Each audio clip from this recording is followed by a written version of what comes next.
This is an ABC News special report. Now reporting, Chief Anchor George Stephanopoulos. Good evening and welcome to our continuing coverage of a day unlike any other in American history. We were all brought up to believe it can't happen here, but today it did. You see the picture right there, a siege of the U.S. Capitol by rioters incited by President Trump, determined to disrupt the certification by Congress of the election President Trump lost. It all started to unfold around 2 p.m. at the Capitol as the debates began on objections raised by supporters of President Trump to the electoral count in several states, starting with the state of Arizona. That's the Capitol Rotunda right there. Where the protesters were let in, they started to roam freely through the United States Capitol. Members of Congress barricaded themselves inside the House floor. You see it right there as protesters tried to bang their way in. Agents with their firearms drawn were forced to hold back the protesters who broke down windows. There you see one protester who made it to the office of House Speaker Nancy Pelosi on the day where Joe Biden's win was going to be certified by the Congress. Other protesters carrying a Confederate flag right there. Others coming down in the House hall to the ceremonial desk where Vice President Mike Pence usually sits. It went on for hours across the Capitol. Members of Congress were brought to safe locations. The leadership brought out. The response from the president, silence at first, after rallying with the supporters early in the day where he encouraged them to go to the Capitol. He finally told them to calm down, but also called them great patriots and perpetuated the lie that somehow this election was stolen from him. I'm here with our entire team tonight, and David Muir, World News anchor David Muir. The words from President Trump on Twitter in that video, a stark contrast to the words from the president-elect Joe Biden. Yeah, an extraordinary day, and it's hard really to process what it is we actually witnessed because we have never seen this before. And just as you point out, George, I think what we saw was this sort of split screen, this dichotomy between these two leaders in this country that we've been witnessing really for years now, particularly obviously in the campaign leading up to the election. But now in this all-important moment with just a few days left of this presidency, you talk about this one-minute video that came from President Trump. There was increasing pressure from Republicans and Democrats alike today that he had to come out and say something to tell them this had to stop, that he didn't support it, that he condemns it, that they have to go home. And instead, it was a one-minute video where he said, "I know your pain, I know you're hurt." He repeated the false claim we had an election that was stolen from us. It was a landslide election. Obviously, as we continue to report, he lost the election to Joe Biden by 7 million votes. And what was most striking, George, is that he did not condemn what he saw in the Capitol today. He said, "We love you. You're very special. It's time to go home." Shortly before that, we saw the president-elect Joe Biden come before the cameras. He called on President Trump to act, and he said these are not protests. This is an insurrection, obviously was the word that he used. It made headlines immediately. He said he was saddened that America has come to such a dark moment. I call on President Trump to go on national TV.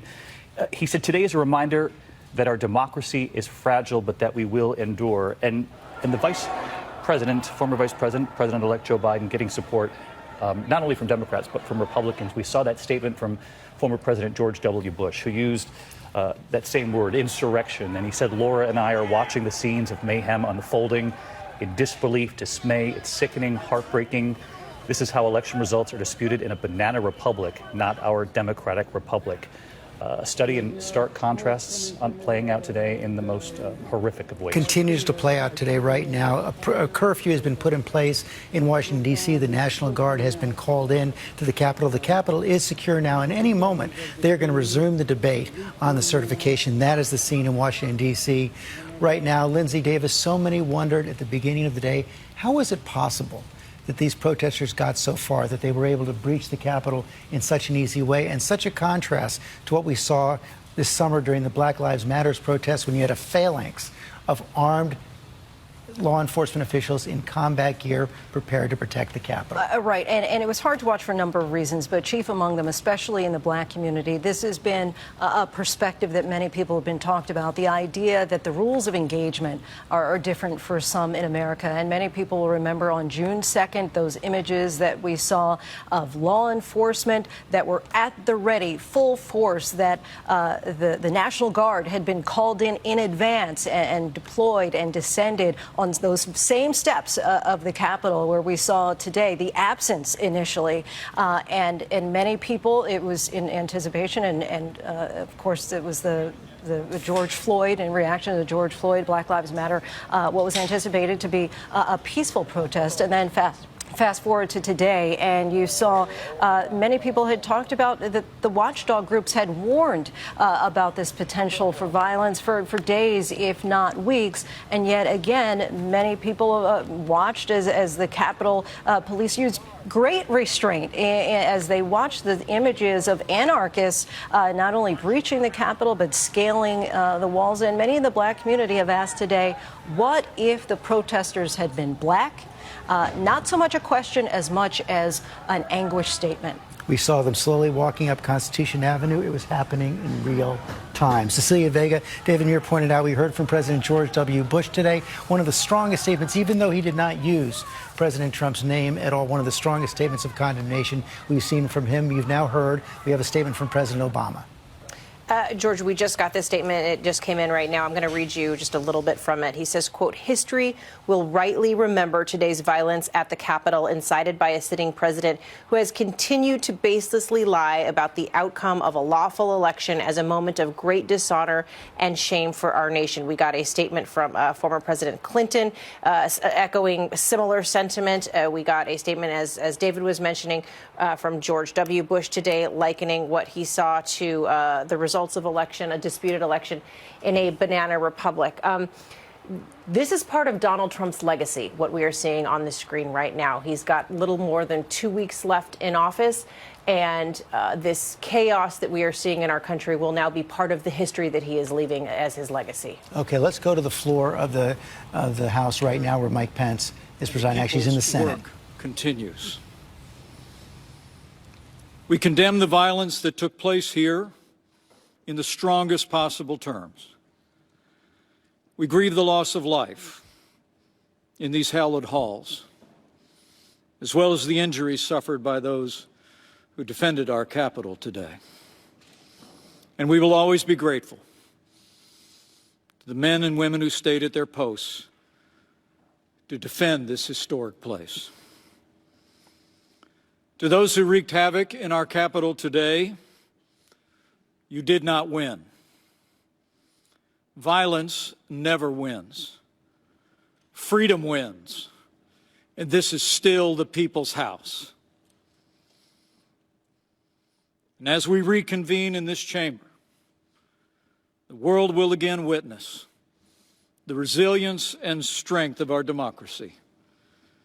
For even in the wake of unprecedented violence and vandalism at this Capitol, the elected representatives of the people of the United States have assembled again on the very same day to support and defend the Constitution of the United States.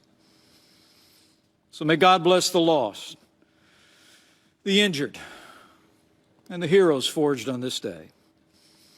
May God bless all who serve here and those who protect this place. And may God bless the United States of America. Let's get back to work.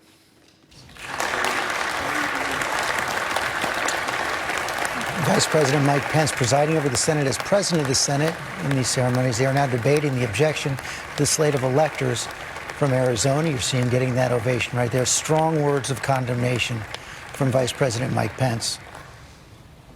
Mr. President.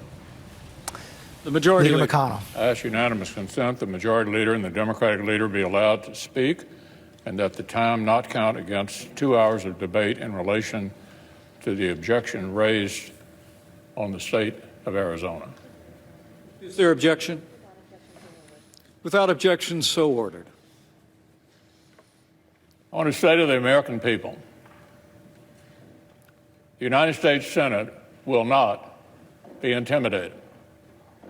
We will not be kept out of this chamber by thugs, mobs, or threats. We will not bow to lawlessness or intimidation. We are back at our posts. We will discharge our duty under the Constitution and for our nation.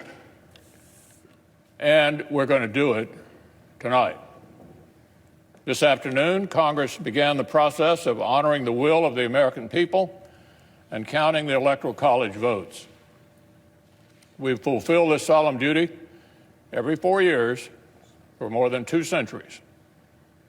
Whether our nation's been at war or at peace, under all manner of threats, even during an ongoing armed rebellion and the Civil War, the clockwork of our democracy has carried on. The United States and the United States Congress have faced down much greater threats than the unhinged crowd we saw today. We've never been deterred before and will be not deterred today. They tried to disrupt our democracy. They failed. They failed. They failed to attempt to obstruct the Congress. This failed insurrection only underscores how crucial the task before us is for our republic. Our nation was founded precisely so that the free choice of the American people is what shapes our self-government and determines the destiny of our nation. Not fear, not force, but the peaceful expression of the popular will. Now, we assembled this afternoon to count our citizens' votes and to formalize their choice of the next president. Now we're going to finish exactly what we started. We'll complete the process the right way, by the book. We'll follow our precedents, our laws, and our Constitution to the letter. And we will certify the winner of the 2020 presidential election. Criminal behavior will never dominate the United States Congress. This institution is resilient. Our democratic republic is strong. The American people deserve nothing less.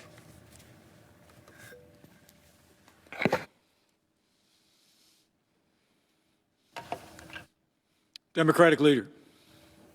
We're now going to hear from the Democratic leader of the Senate, soon to be Majority Leader Chuck Schumer. Mr. President, it is very, very difficult to put into words what has transpired today. I have never lived through or even imagined an experience like the one we have just witnessed in this Capitol. President Franklin Roosevelt set aside December 7, 1941, as a day that will live in infamy. Unfortunately, we can now add January 6, 2021, to that very short list of dates in American history that will live forever in infamy. This temple to democracy was desecrated, its windows smashed, our offices vandalized. The world saw Americans' elected officials hurriedly ushered out because they were in harm's way. The House and Senate floors were places of shelter until the evacuation was ordered, leaving rioters to stalk these hallowed halls. Lawmakers and our staffs, average citizens who love their country, serve it every day, feared for their lives. I understand that one woman was shot and tragically lost her life. We mourn her and feel for her friends and family. These images were projected to the world.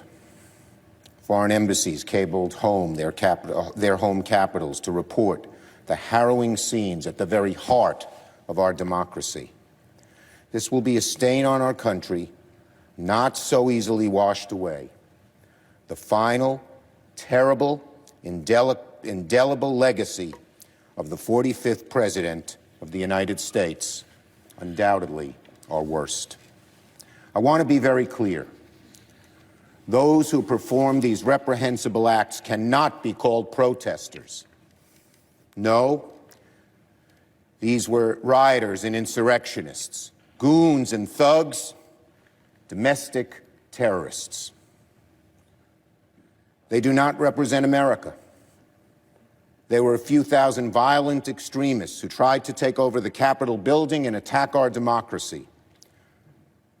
They must and should be prosecuted to the full extent of the law, hopefully by this administration, if not, certainly by the next. They should be provided no leniency. I want to thank the many of the Capitol Hill Police and Secret Service and local police who kept us safe today and worked to clear the Capitol and return it to its rightful owners and its rightful purpose. I want to thank the leaders, Democrat and Republican, House and Senate. It was Speaker Pelosi, Leader McConnell, Leader McCarthy, and myself who came together and decided that these thugs would not succeed, that we would finish the work of that our Constitution requires us to complete in the very legislative chambers of the House and Senate that were desecrated, but we know always belong to the people and do again tonight. But make no mistake, my friends, today's events did not happen spontaneously. The president who promoted conspiracy theories that motivated these thugs, the president who exhorted them to come to our nation's capital, egged them on. He hardly ever discourages violence and more often encourages it. This president bears a great deal of the blame. This mob was in good part President Trump's doing, incited by his words, his lies. This violence, in good part, his responsibility, his everlasting shame. Today's events certainly would not have happened without him. Now, January 6th will go down as one of the darkest days in recent American history. A final warning to our nation about the consequences of a demagogic president, the people who enable him, the captive media that parrots his lies, and the people who follow him as he attempts to push America to the brink of ruin. As we reconvene tonight, let us remember, in the end, all this mob has really accomplished is to delay our work by a few hours. We will resume our responsibilities now, and we will finish our task tonight. The House and Senate chambers will be restored good as new and ready for legislating in short order. The counting of the electoral votes is our sacred duty.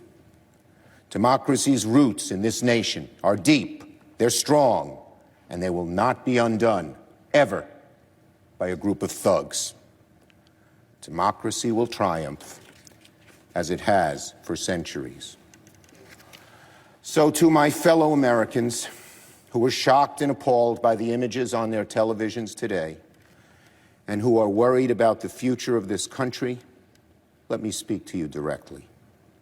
The divisions in our country clearly run deep, but we are a resilient, forward-looking, and optimistic people, and we will begin the hard work of repairing this nation tonight, because here in America, we do hard things. In America, we always overcome our challenges. I yield the floor. Mr. President, Senator Chuck Schumer. I yield 2 minutes to the senator from Oklahoma, Senator Lankford. Senator from Oklahoma. The Vice President, you said things more eloquently than how we say it in Oklahoma. In Oklahoma, we'd say something like, why in God's name would someone think attacking law enforcement and occupying the United States Capitol is the best way to show that you're right? Why would you do that? Rioters and thugs don't run the Capitol. We're the United States of America. We disagree on a lot of things, and we have a lot of spirited debate in this room. but we talk it out and we honor each other, even in our disagreement. That person is not my enemy. That's my fellow American. And while we disagree on things and disagree strongly at times, we do not encourage what happened today, ever. I want to join my fellow senators in saying thank you to the Capitol Hill Police, the law enforcement, the National Guard, the Secret Service, who stood in harm's way. While we were here debating, they were pushing back. And I was literally interrupted mid-sentence speaking here because we were all unaware of what was happening right outside this room because of their faithfulness and because of what they have done. And I want to thank them. Ronald Reagan once said, "Peace is not the absence of conflict. It is the ability to handle conflict by peaceful means." The peaceful people in my state in Oklahoma want their questions answered, but they don't want what happened today. They want to do the right thing, and they also want to do it the right way. They want to honor the constitutional process, but they also want to have debate about election security because they want to make sure it's right, which is why it's an important issue that still needs to be resolved. Transparency in government just doesn't seem like a bad idea. Obviously, the commission that we have asked for is not going to happen at this point, and I understand that. And we're headed towards tonight, towards the certification of Joe Biden to be the President of the United States. And we will work together in this body to be able to set a peaceful example for the days ahead. I yield the floor. Democratic leader. Senator from Nevada, Senator Cortez Masto. Senator from Nevada. Mr. Vice President, I know that this room is full of leaders of both parties who love this country, and many believe that for America to succeed, our politics must find common ground. And that has never been clearer than today, when armed rioters stormed the U.S. Capitol, emboldened by President Trump's false and inflammatory rhetoric about the 2020 elections. I believe that we in this chamber have a special duty as leaders to work together to lower the temperature of our politics. And I hope that my colleagues who have questioned the legitimacy of this election in Arizona and all of these other states now see the dire and dangerous consequences of sowing doubt and uncertainty. I also know that as U.S. senators, we all take solemnly the oath we swear to support and defend the Constitution of the United States against all enemies, foreign and domestic. At this moment in history, I can think of nothing more patriotic than renewing our faith in the charters of freedom that our founding fathers crafted for our republic, starting with the fundamental American principle in our Declaration of Independence that governments derive their just powers from the consent of the governed. The people have spoken in this election, and our only job here today is to do what they ask. It is not to argue election security. That's not the place for what we are doing today. Our Constitution specifically reserves to the people the right to meet in their respective states and vote for the president and vice president. As a result, individual states oversee and implement the election process, not the federal government. To guard against fraud or irregularities in the voting process, the states are required to have robust election security measures.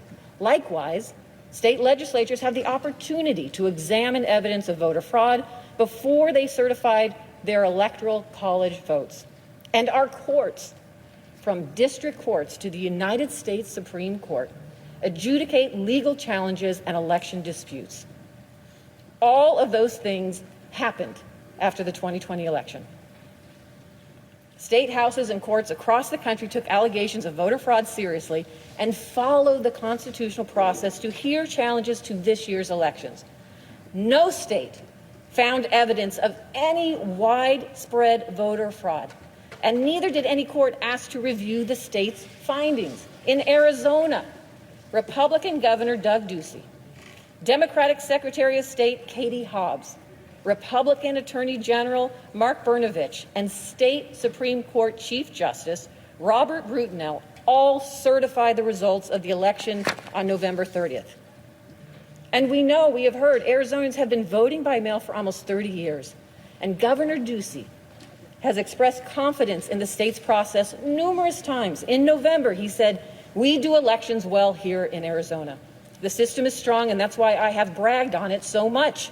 He further stated, "We have some of the strongest election laws in the country, laws that prioritize accountability and clearly lay out our procedures for conducting, canvassing, and even contesting the results." And they are right. Arizona has one of the most transparent election processes in the country, with built-in accountability, starting with internal auditing. We have heard unfounded allegations that voting machines in Arizona and elsewhere somehow changed vote tallies or somehow improperly rejected ballots while claiming to accept them. These allegations all ignore the fact that Arizona counties conducted ballot audits by hand to double-check the machine counts, and these audits found no widespread fraud or irregularities. Maricopa County, the county where more than 60% of the state population resides, conducted a post-election hand count audit in the week after the election, which showed perfect 100% accuracy in the machine tabulations. So why would we need, my colleagues, to call for a 10-day emergency audit to be conducted by a legislative commission when it's already been done by the state of Arizona? What happened to states' rights? The audit involved checking ballots for the presidential election, but also ballots for federal and state legislative elections.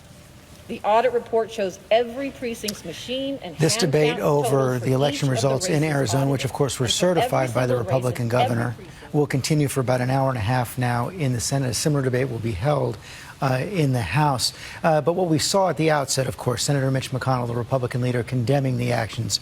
Vice President Mike Pence, an extraordinary statement asking leave of the Senate to address the Senate in his role as president of the Senate, condemning the actions as well from his seat as president of the Senate. And of course, Chuck Schumer, the Democratic leader of the Senate, doing the same, placing the blame more squarely on President Trump, who was not mentioned by either Mitch McConnell or the vice president, though they did condemn the actions today. I want to bring in Mary Bruce, our senior congressional correspondent. We also heard from James Lankford of Oklahoma a distinct change in tone. He was one of the senators who joined the objections at the beginning of this process to the electoral states from the state of Arizona and perhaps other states. It was clear, he said tonight, that Joe Biden is going to be certified. It seems to be the beginning of a change of heart among many Senate Republicans.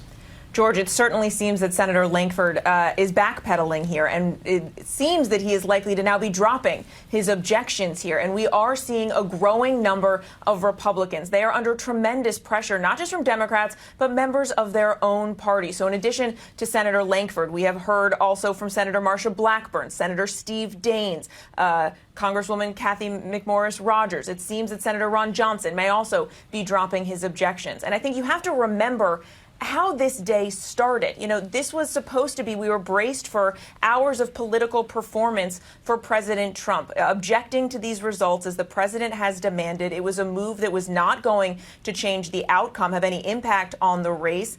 It was a fight that was not going to have any merit, of course, because we know that there has been no evidence of widespread fraud. But it is clear that it was a fight and a show that had dire, severe consequences. And as the consequences of this fight have become apparent to Republicans on the Hill, they are now changing course. And George, I have to say, it is just remarkable that this is what it took for some Republicans to finally come out and break with the president and admit the reality that Joe Biden is going to be the next president. A siege of the U.S. Capitol. Mary Bruce, thanks very much. I want to bring in our chief White House correspondent, John Karl, as well. Striking as well, John, the words of Vice President Mike Pence right there. We all know that he struggled for about 24 hours during the first campaign after the Access Hollywood tape came out, decided to stand by President Trump, has never wavered in the more than 4 years since then.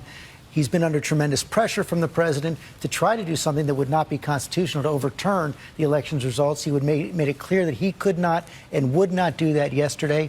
Tonight, those clear comments of condemnation from Vice President Pence, perhaps a final declaration of independence. And I am told that the president has not spoken to the vice president since all this has unfolded. They have not spoken, if you can imagine that, even as the vice president was whisked out of the Senate chamber and taken to a secure location. No contact to the president of the no contact with the president of the United States. The break began earlier today when Vice President Pence issued a letter, or rather lengthy letter, explaining that he would not and could not do what the president was asking him to do. The president wanting him to overturn the election results by unilaterally, under power he did not have, to reject electors from several states that Joe Biden won. But George, I can tell you that shortly after all of this unfolded today with the storming of the Capitol, Republican leaders started to work the phones, work in person, to try to get the Republican objectors to drop their objections. This is something I am told that Kevin McCarthy, the Republican leader in the House, who had supported the objectors, was among those in Republican leadership trying to get his colleagues to say enough is enough, that we must continue this, drop the objections, and get on with certifying Joe Biden as the winner. John Karl, thanks very much. Let me bring Chris Christie on this. There does appear to be... Okay, I'm sorry, excuse me. We don't have Chris Christie. I want to bring this to Cecilia Vega instead. So we were talking to Chris Christie earlier today. He said he was trying to get through to the president to make this condemnation earlier in the day. He didn't get through. We saw what the president did after that. We've heard from Vice President Pence right here. It's pretty clear we're not going to hear from President Trump again tonight. And the last words we heard from him were that his supporters who rioted in the Capitol today were great patriots. And if we were expecting to hear from him on social media, that's not going to happen now, George, because his accounts have been shut down, particularly on Twitter, for the next 12 hours, because he's essentially being accused of spreading these lies and dangerous information that we've been hearing from him. And he has been sending this mixed message to supporters saying, go home, but in the same breath saying, we love you. And yet then continuing to spread these lies.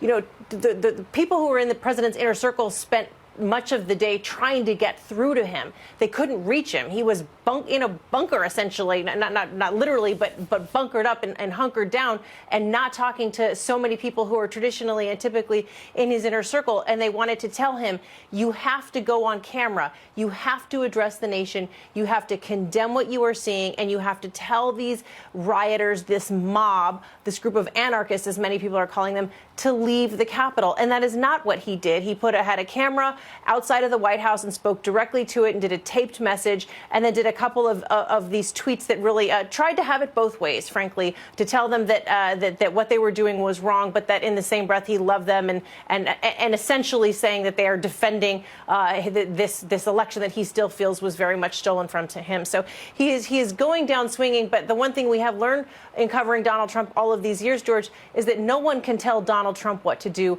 Donald Trump is his own boss, and it seems that he will be that way until the very end of his presidency. 14 days to go. Want to go back into the streets of Washington, D.C. right now. The Senate is back in business. House expected to go back at 9 p.m. tonight. A curfew was put in place at 6 p.m. in Washington as the protesters, the rioters, were being cleared from the Capitol. Rachel Scott there at the Capitol right now. What's happening? Well, George, after hours of chaos, the Capitol is now finally secure. But again, it took hours. The National Guard is now on the scene. They are on the ground here, more than 1,100. They came in from nearby areas like Maryland and Virginia. And that curfew, as you mentioned, is now in place. We heard the announcement warning people that if they do not go home, if they do not leave the grounds here, that they would be arrested. And so now we are one of the few people that are actually still here on the Capitol grounds, other than and the federal authorities that are, of course, here. We have watched them make their rounds around this building.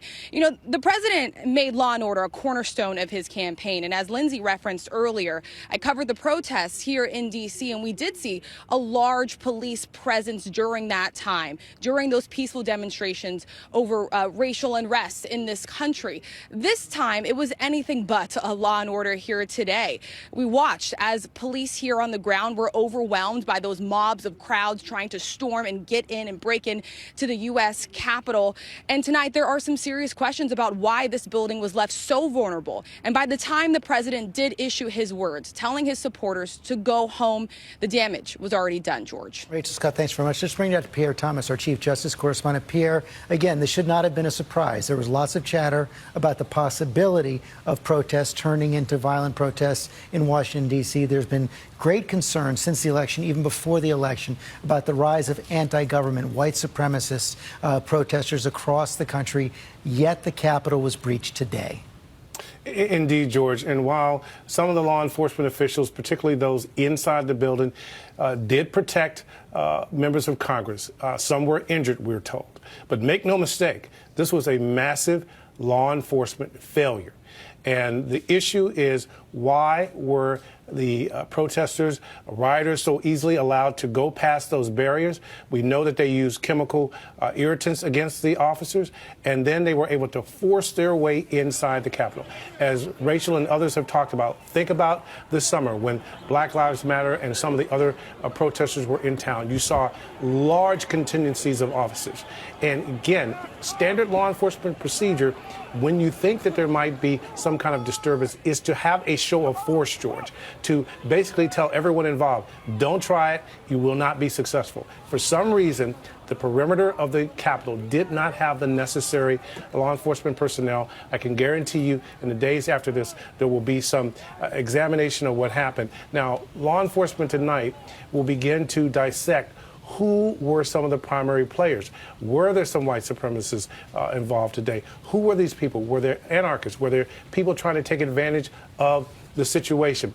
Those are the kinds of questions the law enforcement officials will begin to dig in tonight as they continue to investigate here. The one good thing sources are saying is that they've cleared that building. They're very confident that Congress can do their work that they need to do, but lots of questions remain about who was involved. Some of these people clearly came with riot gear. They had helmets on. They had chemical irritants. There are lots of questions as to why the intelligence was not followed up on, George. That's one question. And the second question, we heard, Pierre, that Chuck Schumer called this a day of infamy, a modern day of infamy, ranking with December 7th, 1941. I was talking with Jonathan Greenblatt of the ADL earlier today, who said this day will be looked back on as a day of a great victory by the followers of these movements. Well, indeed. One of the things law enforcement officials have been telling me for quite some time, George, is that words matter. The rhetoric that comes out of Washington matters. And we already knew that Washington was a magnet for people who have grievances from time to time. And officials have been telling me time and time again, when you hear things like the election was stolen and the other, people always portrayed as the other, that they felt that one day there would be a moment like this where the people would show up and do something that was unthinkable. And today, George, it was almost like the law enforcement officials outside just could not fathom that these people would force their way inside the building. Pierre Thomas, thanks very much. John Carl, you have fresh reporting on the president's involvement on these law enforcement activities? Yeah, this is really something, George. There was a question of whether or not the National Guard would be mobilized to deal with the protesters. And as the storming of the Capitol was happening, we are told, our team, that President Trump rebuffed efforts to authorize the National Guard to come in, to bring the National Guard in. All throughout the afternoon, he resisted, refused to authorize or to agree to the authorization of the National Guard to come in. And he was only moved to change his mind on that after the intervention of other White House officials who told him that for the sake of the country, the National Guard needed to be called in and convinced him and urged him that if he did not do this, the situation would get worse the situation would become more dire and would spread beyond Washington, D.C., and he finally agreed to do it. Jon Karl, I don't have to remind you, how many times last summer did the president call Democratic mayors and governors weak for not calling in the National Guard to take on Black Lives Matter protests? I mean, over and over again throughout the protests after the killing of George Floyd, this was his theme over and over again. If only they would call in the National Guard. I'll do it if they won't do it. You've got to be tough. At one point, you remember him repeating the racist phrase, when the looting starts, the shooting starts. It was all about being tough about the mobs and the thugs. And here you saw mobs and thugs storming the Capitol of the United States, and the president refused for some time to agree to authorize the National Guard to come in to restore order. That is a stunning piece of news right there, John. Thank you very much. I want to go to Martha Raddatz. Martha Raddatz, you were out in the streets with the protesters. Today, you were out in the streets among the Black Lives Matter protesters this summer. Describe what you saw, what you heard. Well, the difference, first of all, is extraordinary, as we've been saying. I remember taking a picture of the National Guard lined up at the Lincoln Memorial to protect the Lincoln Memorial. They were in full kit, as it's called. They had body armor on and helmets and looked incredibly threatening. The National Guard today in the streets, I didn't even see them, and they made a point before they were called in tonight. They made a point of wearing law enforcement gear, not military gear. So there was such a different atmosphere at the very beginning. Now, when I started this morning and was outside the White House on the ellipse with the protesters, and there truly were thousands and thousands of them, it looked like a regular outside Trump rally. It was very peaceful. People were saying they were there to protest, that they didn't believe Joe Biden was president, but none of them talked about violence. And I asked them questions about what they wanted to do. But then by the time they went up to the Hill, and by the time I got to the Hill, the atmosphere had completely changed. And even on the way up there, when I had heard that they had broken into the Capitol, I was asking the protesters who I'd seen earlier what they thought of that, and they said they did what they had to do. That's what we had to do. And I do not think any of these protesters today who were up on Capitol Hill and did not leave for hours and hours and hours, and certainly those you see there who broke into the Capitol, will change their minds. In fact, George, I think they have a new rallying cry because of the woman who was killed. And we were hearing that just about an hour ago when we left Capitol Hill, that they were shouting at us, what about the woman who was killed? She wasn't armed. She wasn't armed. So I think that rallying cry will be part of this, but a bigger part of this is they do not believe, and I do not think they will be convinced, that Joe Biden was elected president. They think they were mirroring everything I've heard Donald Trump say. Every message that Donald Trump has put out there about the election, they were echoing back to me, parroting everything he said. It was a hoax. It was China. It was all of the things that you have heard Donald Trump say about this election were the exact words those protesters, rioters, and anarchists were repeating. Thank you, Martha Raddatz. Terry Moran, we learned from our intelligence agencies that the goal of Vladimir Putin starting more than 5 years ago, even more than helping elect Donald Trump president, was sowing chaos, sowing division across America. A great victory for him today. A great victory in what has been a decades-long campaign of asymmetric warfare. He runs a country that is very weak compared to the might of the United States economically and militarily. But he saw a vulnerability. He saw our togetherness, our solidarity weakening. He saw our vulnerability to misinformation, which as a former KGB agent he was expert at. And he has pursued this for years because he hates the United States. He has said that. He hates what the United States stands for. He can't stand as an old communist Stalinist official, and now as the dictator of Russia, the notion that it has some special moral place in the world. And so he has tried his best to denigrate the United States and tear it down, and to sow the kind of division, the kind of cynicism about each other that would render us weak and less of an ideal in the world. And he has succeeded. There's no question about it. Donald Trump, you know, the Mueller investigation found, did not conspire with Vladimir Putin, with the Kremlin's attack on our democracy in 2016. But as that same investigation found, his campaign welcomed and encouraged Putin's attack on this democracy. This is part of the same campaign by Putin to feed this disinformation out there. And I'd just like to say that it also kind of does jujitsu on the notion of patriotism. Trump and his followers have talked about how patriotic, how more patriotic than they are. They're the real Americans. Well, Trump lost an election. It's a hard thing. It was a tough election to lose. What did he do? He started lying about it, sowing these lies and fantasies and sedition and resistance through the country. Stacey Abrams lost an election or two, a tough election. She didn't accept it. There was investigation. But what did she decide to do? Build. Build through democracy. One wonders what the real meaning of patriotism in those two losers of elections are going to be. But there's no question that in the Kremlin tonight, they're laughing. Tara Moran, thanks very much. 1 year ago this month, of course, President Trump was on trial in the Senate after being impeached by the House for his call to Ukraine, putting pressure on the Ukrainian government. I want to bring in our legal team for more on this, Dan Abrams and Kate Shaw. And Dan, let me begin with you. The reason I raise that right now is that you're starting to hear from Democrats already writing articles of impeachment, even though there are only 14 days left in the Donald Trump presidency, over what they consider an abuse of power in the weeks since the election, the lies about the election, the phone call to the Georgia Secretary of State where he tried to get him to overturn the election, the incitement to violence today. Yeah, and I think some people are going to say, but what would be the point? The president's going to be out in 2 weeks anyway. Well, the argument would be that if he were impeached and convicted, that would prevent him from running for office again. There is a single example of someone who they can even try, even after he's out of office, to continue with the impeachment proceeding. Look, I don't know that that's going to actually happen. I don't know that it's going to get the numbers that they need here, but they're clearly trying to make a point here.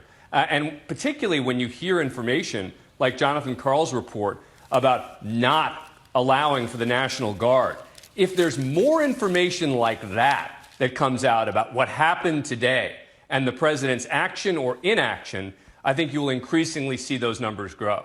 And even if there's not impeachment, Dan, thanks very much, Kate Shaw, the question of accountability does arise. We also know that Joe Biden appointed his intention to nominate Merrick Garland, who, of course, was nominated by President Obama and blocked from the Supreme Court in the waning days of the Obama presidency. The question of accountability is on the table, whether it's impeachment. You've heard some talk of the 25th Amendment, given the president's actions over the last several weeks. Beyond that, perhaps a commission to look into the actions of the administration. You know, I think there'll be a lot of important accountability questions, George. I do think taking another run at impeachment might be a live possibility. You could imagine it happening very quickly, right? Of course, impeachment doesn't have to take weeks or months. It is true, of course, he's only got 2 weeks left in his term of office. But 2 weeks, given the unrest today, given that we have an inauguration scheduled 2 weeks from now, it may well be worth the effort to attempt another impeachment. And as Dan says, it is possible to impeach a former official, so it may well be something that both parties in Congress want to pursue after January 20th. And I do think the 25th Amendment could well be on the table. That, of course, is a mechanism for basically the vice president and a majority of the cabinet declaring that the president is unable to discharge the powers and duties of the office. And if they put that in writing and send it to Congress, the vice president becomes the acting president. Now, the president could contest that, and then Congress would make the ultimate decision. But they could run out the clock, and Pence could actually serve as acting president for the next couple of weeks. And of course, resignation would be the other possibility. But I think there is a lot of debate you are hearing on both sides of the political aisle today about whether it is possible for this president to continue in office, given what he appears to have incited today, and given, John Karl's reporting and other reporting we're hearing about, potentially withholding permission for the National Guard, which, may have actively endangered members of Congress today. And it leads to one final question for both of you, because for the next 14 days, he is going to have the constitutional powers of the President of the United States. One of those powers, of course, is the power to pardon. Kate, let me begin with you. There's been some speculation about the president perhaps issuing a self-pardon, whether that's constitutional or not, as a protection against future prosecution. I think it's a very live possibility he could attempt a self-pardon. There's never been such an attempt before. The Department of Justice has suggested that it is not constitutionally permissible. But if he attempts to pardon himself and then, Merrick Garland's Justice Department does decide to pursue criminal charges against him, we would see, a court potentially decide whether that self-pardon is in fact legitimate. Another possibility, of course, would be to resign prior to the 20th and potentially have an acting president Pence do the pardoning. So I imagine that the president and his advisors are actively discussing all of this, because I think even before today, but certainly after today, the president has a lot of very real legal exposure. Dan, your thoughts on that? Yeah, I mean, he definitely has legal exposure, remember, on the state side as well. Certainly in the state of New York, possibly now even in Georgia. That's separate from the issue of federal. One of the things I'm going to be looking for is, will the president end up pardoning anyone who's charged in connection with what happened today? There's a whole range of federal crimes, not state crimes, that these various rioters could be charged with. The most likely one is there is a federal law on the book which prohibits breaking in to the Capitol and doing it by force. And that's a felony, a serious one. And there could be scores of people charged with some sort of crime like that. Is the president then going to pardon all of them and say, it was understandable considering the circumstances? I think that's a very important thing to look for in the next couple of weeks. Dan Abrams, Kate Shaw, thanks very much. I want to bring in Ken Cuccinelli now as the Deputy Secretary of the Department of Homeland Security. Secretary Cuccinelli, thank you for joining us tonight. Is the situation under control? It is. Obviously, this was dangerous earlier, and just because the curfews hit doesn't mean we aren't diligent. We're guarding a lot of facilities in Washington, D.C., a lot of federal facilities there. Obviously, the focus today was on the Capitol, and that's been secured some hours ago. We had several hundred officers supporting the Capitol Police there. There's no further request for additional DHS officers, so that situation is under control. And sir, we've been speculating all day, wondering all day how it was possible that a group like this could actually breach the security at the Capitol. Do you have an answer? I don't have an immediate answer. This is all going to get analyzed. I will say that Capitol Police is sort of a force unto themselves. They report to Congress, of course. They're not part of the executive branch, so they do have a history of interacting with the Metro Police in D.C., the Secret Service, the Department of Interior. Department of Interior is a much more significant legal force in Washington because of all the park space, national park space, and we work with them all the time. But it really is going to have to be looked at. I've seen some video taken by people who were present, of what amounted to destroying one of the doors on an entrance to the Capitol that had no Capitol Police at it, which is quite surprising under the circumstances. It's, all of us in law enforcement in the Washington Capitol area have been planning for this for a couple of days, not knowing where it would flow, but each agency has its own authority, and that question you just asked, George, is a very important one. And obviously, we've confronted similar crowd problems around the country for the last 6 months or so, and you always worry when that outer shell is breached, because all sorts of new bad opportunities arise, and we saw some of them develop today, and it was not a good day for America. And the urging, including by me, for people to be peaceful and have their voices heard without getting violent was unheeded by some. We just heard John Carl report that President Trump rebuffed requests to have the National Guard called in earlier today. Number one, to your knowledge, is that true? If so, why? I have no information to indicate that was true. There was National Guard available throughout the day. That number was dramatically increased late in the day. So I'm not aware of any rebuffing of such a request. But there are a lot of agencies involved here, a lot of jurisdiction, And obviously my focus was on the Department of Homeland Security assets like the Secret Service and the Federal Protective Service, and their interaction with the Capitol Police and MPD, but also with the D.C. National Guard, who was present throughout the day. Ken Cuccinelli, thanks very much. I want to go back to the Senate floor right now. Senator Ben Sasse of Nebraska, we were told, has been taking the podium.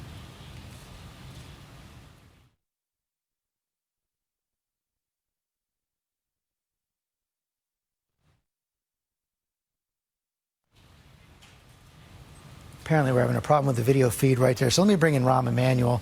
Rahm, you're a former member of Congress, former chief of staff to President Obama, and mayor of Chicago. You've had experience at every level of government. We were talking earlier in the day. You say you've never seen anything like it. Your thoughts as the day is coming to a close? Well, a couple things. One is I always thought the road out of Trump back to some normalcy was going to be a long, difficult road. It got much more difficult and a lot steeper today. Second, I do think this is a first step.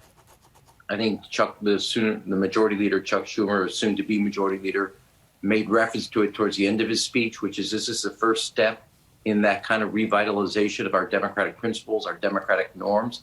And tonight, I could see all four leaders probably down in the basement agreeing that they had a historic responsibility to somehow rectify what was an unprecedented moment in American history we haven't seen since the veterans of World War I were pushed out by MacArthur and Dwight Eisenhower from the tent cities on the Capitol.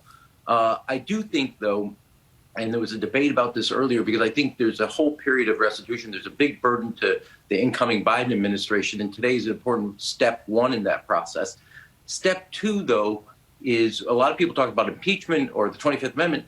I think a quicker effort would be a censure. Now, I'm not one for doing this, but I actually now am, because I actually think there has to be a moral clarity that what happened here, what was instigated by the President of the United States, was wrong at every level, and it would have a quicker capability. I could argue out the politics of that. I actually think it's a part of the revitalization of our norms that we hold somebody responsible who didn't just speak to this group, instigated this group, and as Martha said, they were parroting what the president was saying, because he, for the last 45 days, and I'd say the line goes all the way back to Charlottesville. With many stops along the way, there's a direct line to this notion that he is not accountable to the laws of the country, that all of us are, that somehow he's above it. And then lastly, I would say on this effort here, while we're going to talk a lot about the law enforcement, et cetera, and whether they were caught sleeping or everything, I don't want to take away from, we have a president of the United States who instigated and encouraged an insurrection and the overthrowing of a government. It's weird to say that that is happening in the United States, but he told us every step of the way he would never take a peaceful transfer of power. And when none of us at one level, or at least I will say, I believed him at his word, but he told you what he was going to do, and today he did it. And we have to hold him accountable. There are mechanisms to do it. From Andrew Jackson was the president in the history that was censured.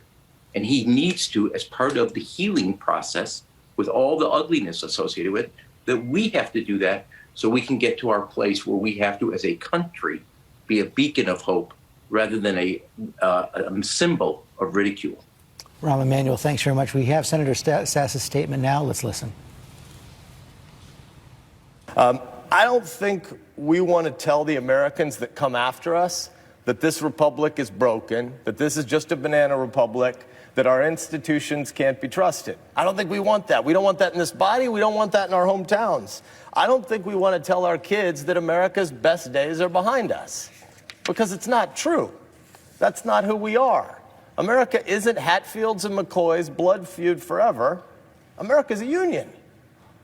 There's a lot that's broken in this country, but not anything that's so big that the American people can't rebuild it, that freedom and community and entrepreneurial effort and that neighborhoods can't rebuild. Nothing that's broken is so big that we can't fix it. Generations of our forefathers and our foremothers, probably not a word, our ancestors, have spilled blood to defend the glories of this republic. Why would they do that? Because America is the most exceptional nation in the history of the world, and because the Constitution is the greatest political document that's ever been written. Most governments in the past have said might makes right, and we saw some of that hooligan nuttery today. Might makes right. No, it doesn't. God gives us rights by nature, and government is just our shared project to secure those rights. America has always been about what we choose to do together, the way we reaffirm our constitutional system, where we've got some governmental tasks, and we all in this body could do better at those governmental tasks, but the heart of America is not government. The center of America is not Washington, D.C. The center of America is the neighborhoods where 330 million Americans are raising their kids and trying to put food on the table. Senator Ben Sasse earlier today had quite strong words of condemnation for the president, saying lies have consequences. We're supposed to be servant leaders who try to... I want to bring in Chris Christie right now as well. And Chris, we've had this reporting from John Karl that President Trump was resisting calling in the National Guard earlier today. We're seeing Republican after Republican on the Senate floor right now start to move away from their objections, united in condemning the violence right now. This does seem to have shaken the Republican Party in a fundamental way. Well, of course, it's shaken the country, George. And, you know, Republicans I know are countrymen and women and patriots. And nobody who saw this today, other than the President of the United States and his most blind supporters, could think that this was acceptable, could think that this was something that our country, would ever be willing to put up with. And, I think that the president's conduct today was just simply incredible. And I could just tell you, as someone who has known him for 20 years, that today, breached something that I think none of us should have to put up with by anybody who's given the honor of being an elected leader in this country. And I'm sure we're going to learn more as the days move on here in terms of what was going on at the White House or not going on. But it all starts with the president's conduct since 2:30 a.m. on the morning after the election, when he announced, as votes were still being counted, that the election was a fraud and was stolen from him. And I said that at the time, that you can't do that, and that's unacceptable. And it's continued now for 8 weeks unabated. And so those people today who had been lied to consistently by the president about a fraudulent election are, acted out. And acted out not just on their own, George, but through his encouragement. And I did listen carefully to what he said this morning at that rally, not to mention what Don Jr. said, what Rudy Giuliani said, but what the president said, which was, we're not going to protect our freedom by being weak. We have to be strong. And it's through strength, and encourage them to march up to Capitol Hill. That is something that no president of the United States should ever do. And I am just absolutely sickened by what I saw today. Chris, you're being very straightforward right there. This also comes on the heels of that phone call to the Georgia Secretary of State over the weekend, where he was basically telling the Georgia Secretary of State, he said, find the votes, get me the votes to give me the victory in the state of Georgia. Another abuse of power right there. As I was talking about with our legal team, I want to pose this to you as well. There appears to be some open talk now, at least about the possibility of invoking the 25th Amendment. Have you heard anything about that? I haven't, George, but what I will say is this, that everybody, all of us who have been in office, me, you, Rahm, some of the others that we know, whether it was an elected office or an appointed office, took an oath. And that oath is not just, as you know, for the people who are elected. That oath is also for the people who are appointed. So whether it's members of the cabinet, members of the senior staff at the White House who are commissioned by the president, you all take an oath. And I think everyone tonight who is in that type of position in the executive branch of government has to examine their conscience and examine for themselves what's the appropriate step for me to take. You saw that the First Lady's chief of staff has resigned in response to this. And I think that everyone has to think about what they're going to do to be consistent with the oath they've sworn when they took their office. And there's lots of different options for them to explore. And I am sure that there are responsible members of the cabinet who right now are thinking about what are their obligations under the oath that they took. And if they're not thinking about those things, they should be, because to have the leader of the United States of America, and it's not only incite them, George, in his earlier speech, but it's the video that he put out afterwards where he said, he loved them and that, they were good people. Well, I'm sure there were good people in that crowd today, George, not the ones that were breaking into the Capitol. I'm sure there were people who came to peacefully protest. But I remember this summer that we all tried to make distinctions between those people who came to peacefully protest in support of some of the racial policing issues that we had, and those people who were committing violent acts and using it as an excuse to commit violence and to loot. I was one of those people who said there's a difference there and we should condemn those people who commit violence. We didn't hear that from the president today. He was very loud in condemning the people who committed violent acts this summer, yet today he lumped all those people into the same category, and they're not in the same category. And he should have been repudiating those who were committing violent acts today, and he should be calling on law enforcement to arrest those people and prosecute them to the fullest extent of the law. And that's another place where he's violated his oath and betrayed the American people. Can't have stronger words than that. Chris Christie, thanks very much. The House has now been gavelled into session by Speaker of the House Nancy Pelosi plus the Republican leader Kevin McCarthy. Let's listen in. The House will be in order. The chair will address the chamber. Today, a shameful assault was made on our democracy. It cannot, however, deter us from our responsibility to validate the election of Joe Biden and Kamala Harris. For that reason, Congress has returned to the Capitol. We always knew that this responsibility would take us into the night and will stay as long as it takes. Our purpose will be accomplished. We must and we will show to the country and indeed to the world that we will not be diverted from our duty, that we will respect our responsibility to the Constitution and to the American people.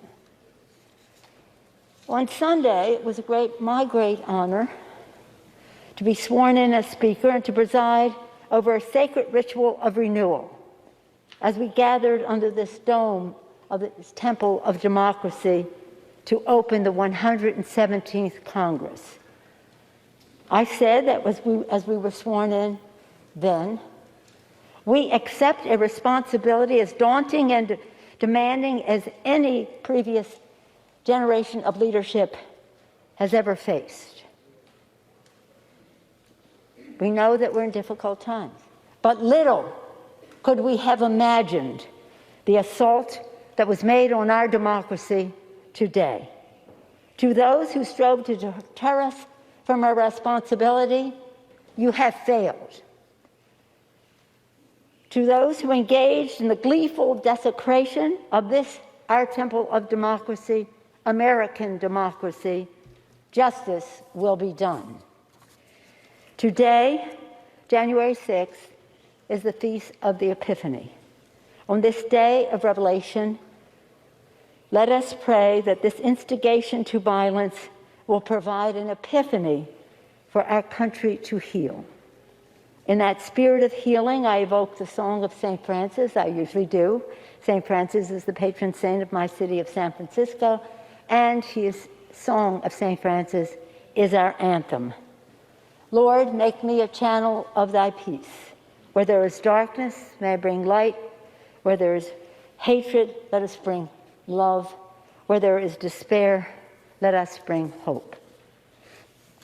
We know that we would be part of history in a positive way today, every 4 years, when we demonstrate again the peaceful transfer of power from one president to the next. And despite the shameful actions of today, we still will do so. We will be part of a history that shows the world what America is made of. That this assault is just that. It shows the weakness of those who had to show through violence what their message was. My colleagues, it's time to move on. I I wear this pin quite frequently. Actually, I gave it to our beloved John Lewis just the weekend or so before he left us. And it's a flag of our country, a flag of the United States of America. On it, it says, "One country, one destiny." One country, one destiny, written on the flag. That was also what was embroidered in Abraham Lincoln's coat that he had on that fateful night.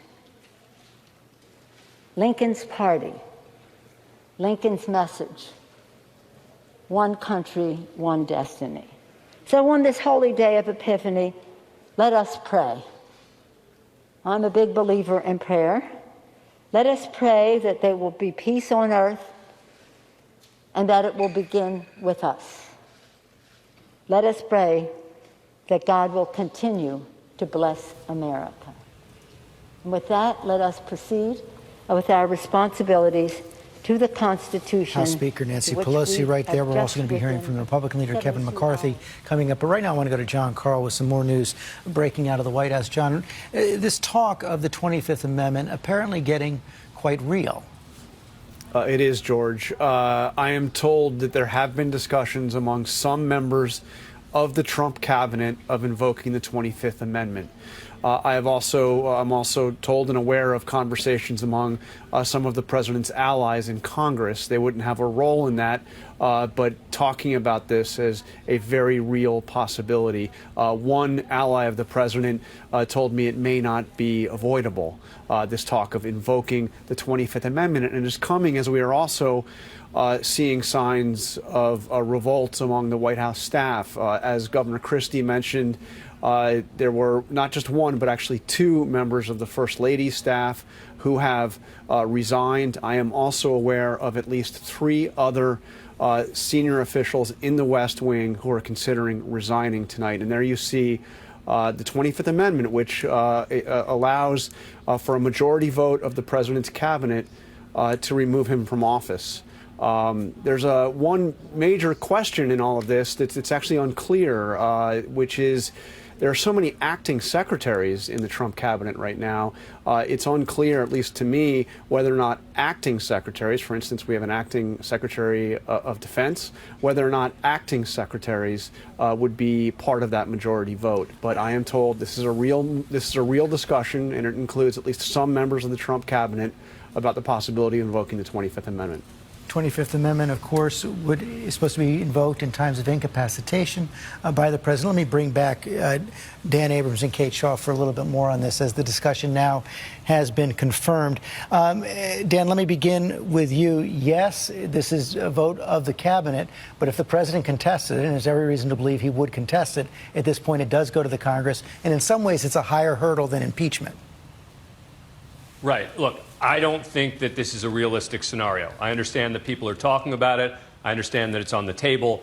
I don't think that it's realistic, A, because you have to get half the cabinet, B, because this really wasn't what the 25th Amendment was enacted to do. You can make an argument that there's sections in there that could apply to it, but this really was enacted in the wake of the John Kennedy assassination and concern for the president in a situation where he'd been in a coma or completely incapacitated, such that he couldn't do his job. So I don't think in the end you're going to see this. But yes, if it were to happen, if they were to be able to get a majority of the cabinet, the president could then fight it. And then, by the way, it's not supposed to be permanent, right? It can be a temporary thing. So this is going to be discussed, but I don't expect there to be action on it. Kate Shaw?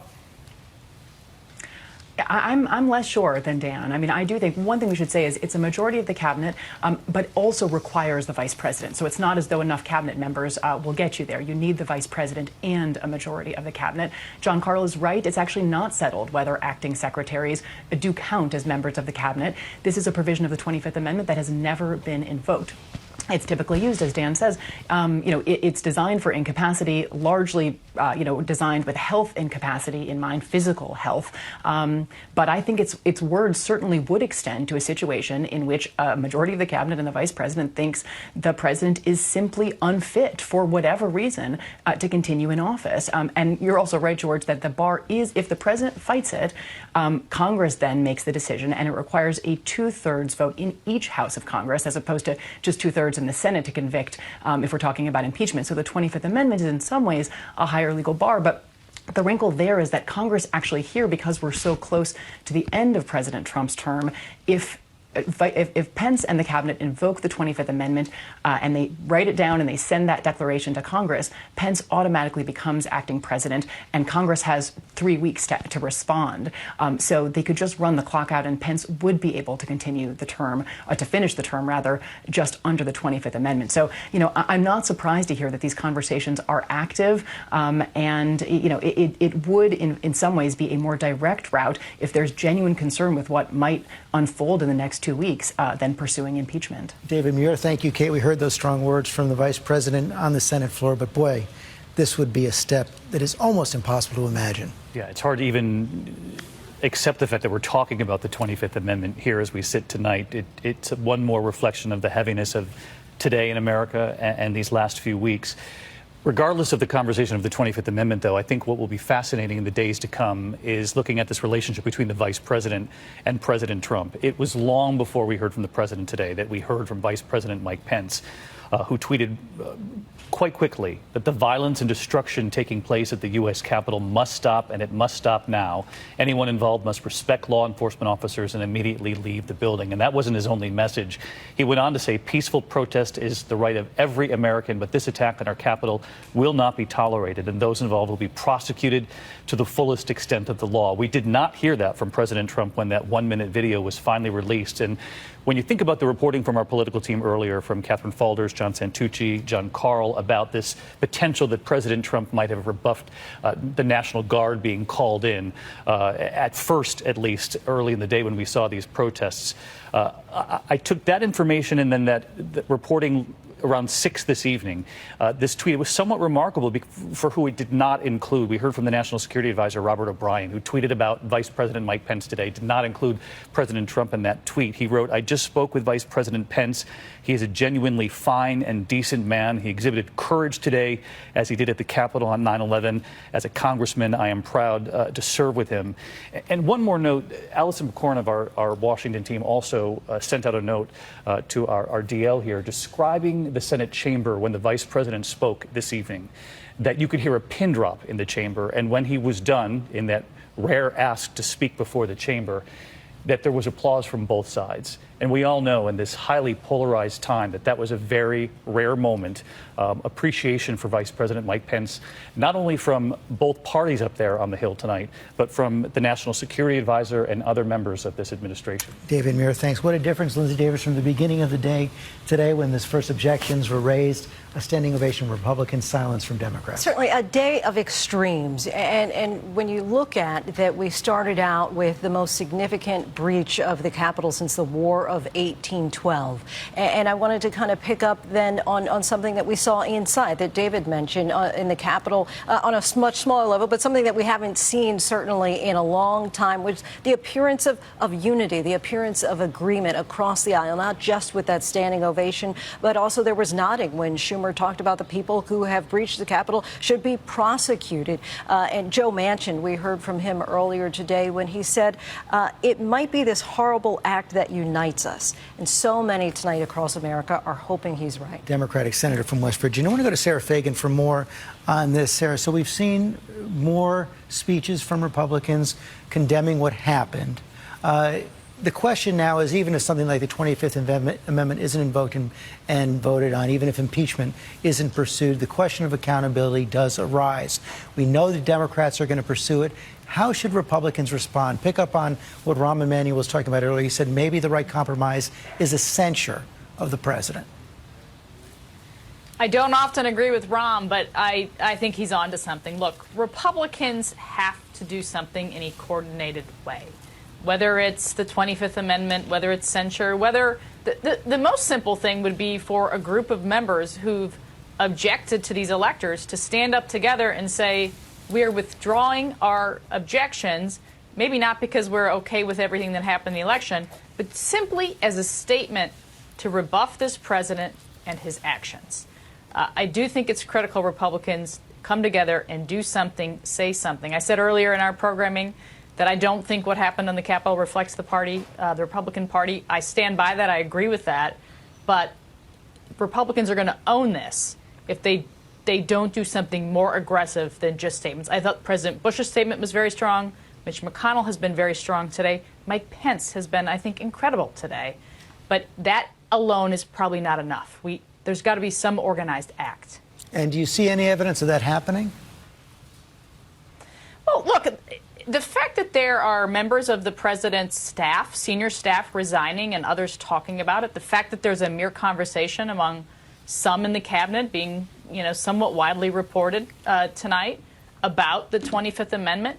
Look, the president certainly is physically capable of being the president. It's pretty clear to me, I should say, that based on the events of the last few days, that he may not mentally be able to serve as the president. The fact that those conversations are happening, I think, is important, and it tells you a lot. I tend to agree that it probably won't come to that. But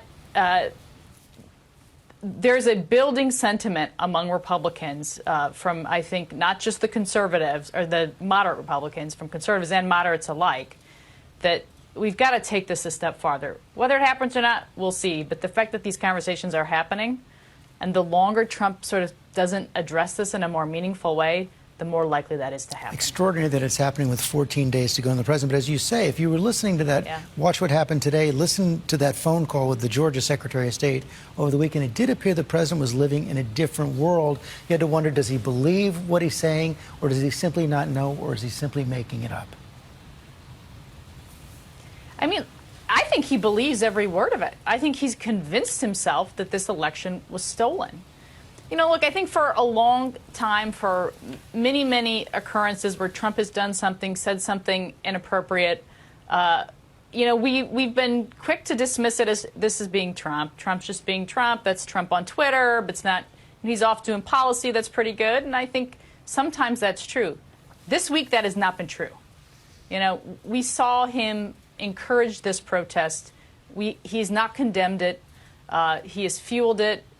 This conversation around the National Guard, if that ends up being true, that is a very terrible thing for a sitting president to do. And there just has to be a more aggressive response to it. Thank you, Sarah Fagan. Yvette Simpson, I was thinking about you when John Carl was reporting about the National Guard. We spoke so often during the summer, during the Black Lives Matters protests. If indeed the president did rebuff calls for the National Guard to be called in, that would be quite a striking contrast to what we saw earlier in the summer. And we are starting to see among progressives in the House, especially, these insistent calls for impeachment. Alexandria Ocasio-Cortez, Ilhan Omar, and others, Sheila Jackson-Lee, all saying they are writing and supporting articles of impeachment. Yes. On your first point, I just want to harken back to something that I saw on social media a while back. Someone said, innocent black men want to be policed the way that guilty white men are policed. And that's what you saw today. You saw men who were coming in to do harmful things, men and women, and they were allowed to do that. There was no response. And you analogize that to a George Floyd who was murdered for who knows what. You think about all of the preparations and all of the aggressiveness that peaceful protesters were met with at the Black Lives Matter protest. They were protesting for black life. And then you see the indifference, the accommodation even that police provided with individuals who were trying to harm Congress members and stop the democratic process from going forward. So I just want people to think about that, because that's been going through my mind. We police differently in this country, and the fact that innocent black people are policed more harshly than guilty white men. We just want to be policed the same. On your second point, I think it's really, really important to know, not only are we seeing Democratic leaders, progressive leaders leading this, you're going to see a growing call for organizations like ours, Democracy for America, adding the fuel to the fire. And here's why. We need real accountability. No one is above the law, not Donald Trump. Back during the Ukrainian scandal, folks said, including Susan Collins, oh, he's learned his lesson. And then you have this incident happen in Georgia. You hear the president saying, I don't want a peaceful transfer of power. And then this happens. And so we should take him at his word. I am very concerned, and we are very concerned, not only about the next 14 days, George, but about the precedent going forward. Will he be allowed to run for president again? He should not be allowed to do that. And what do the next 14 days look like if these individuals have been able to do this thing today and we don't have any accountability by the man who not only allowed it, but facilitated and encouraged it? And so I think you're going to hear more and more folks, including, I think, you're going to, I think at one point have the kind of unity that I've been talking about that you have not seen around making sure that this president is held accountable and he is not allowed to do something like this in the future. Yvette Simpson, thanks very much. Let me bring in Heidi Heitkamp for this as well. You come from a different wing of the Democratic Party from Yvette. You served as a Democratic senator from North Dakota. What is the right approach to accountability in the wake of this extraordinary incident? It's interesting because I agree with Yvette. I mean, you start out, there's good people on both sides. We had people assume the same kind of behavior in the Michigan State House, and everybody was okay with that. I'm pretty sure if they had been black, they wouldn't have been okay with that. And we have these, I need a favor, though, moments, and everybody's like, oh, just let's just get through the next 4 years. Let's just get rid of him in the ballot box. And even though we get rid of him in the ballot box, this continues. And harboring and enabling this behavior, it's happening right now on the floor of the Senate. At some point, there needs to be a level of accountability. I don't know what that looks like because we only have 14 days left, but it should not go unchecked. How about when I censure Rom's listen to the idea? President of the United States, when I listened to him give his speech compared to Biden, I thought, what kind of America do we live in that person can get 75 million votes? And the idea of censure raised by Rahm Emanuel? I think it's too little too late. I think that this requires something much more bold, much bigger. You probably aren't going to get there, but yet we need to make a statement in this country on behalf of all the good people who want us to protect our democracy. And I think it's incumbent on people sitting in the Congress to take bold and aggressive action. Heidi Heitkamp, thanks very much. Kevin McCarthy, House Republican leader, is speaking now on the House floor. Let's listen in. Seek recognition. I rise for the point of personal privilege to address the House for 5 minutes. Without objection, the gentleman is recognized for 5 minutes. Thank you, Madam Speaker. 5 minutes. I rise to address what happened in this chamber today and where do we go from here. The violence, destruction, and chaos we saw earlier was unacceptable, undemocratic, and un-American. It was the saddest day I've ever had as serving as a member of this institution. The Capitol was in chaos. Police officers were attacked. Guns were drawn on this very floor. A woman tragically lost her life. No one wins when this building and what it stands for are destroyed. America and this institution is better than this. We saw the worst of America this afternoon, yet in the midst of violence and fear, we also saw the best of America. It starts with our law enforcement, the Capitol Police, the National Guard.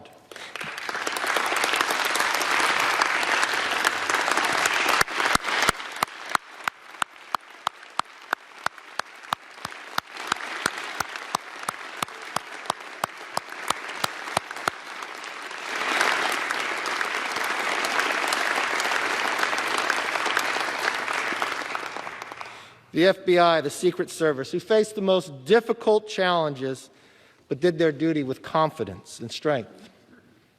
Many of them are injured right now. And it also extends to this chamber, where both Democrats and Republicans showed courage, calm, and resolve. I'd like to recognize the members now who helped to hold the line. Mark Wayne Mullen, Tony Gonzalez, Jason Crow, Pat Fallon, and Troy Nehls.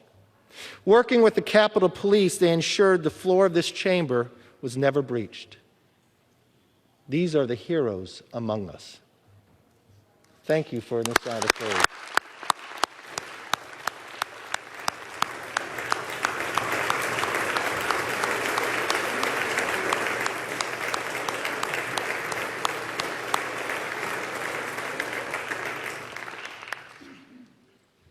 Looking back on the past few hours, it is clear this Congress will not be the same after today. And I hope it will be the better. I hope not just this institution, but I hope every American pauses for that moment and thinks among themselves that we can disagree with one another but not dislike each other. We can respect the voices of others. There's many times we debate on this body, and we should. There's many times we can get heated. I still consider Steny Hoyer a very good friend. There's times I get upset. I'll call him at home to express what things I may not see fair or just. But that's the way we should handle things. The majority leader is right. We are all Americans first. But should we also think for a moment, what do we put on social media? What do we convey to one another? Just because you have a personal opinion different than mine, you have a right to say it, but nobody has a right to become a mob. And we all should stand united in condemning the mob together. Yeah.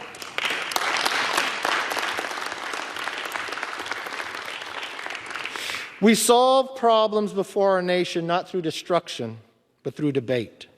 That is the heart of this democracy. I know what we debate today is tough, but it's just, it's right. This isn't the first side of the aisle that's ever debated this issue.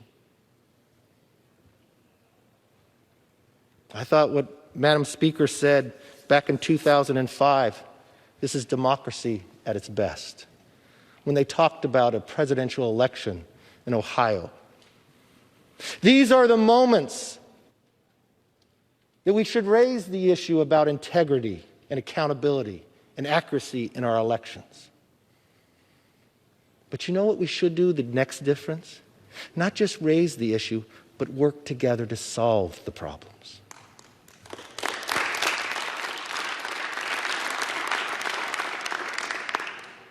Now is the moment.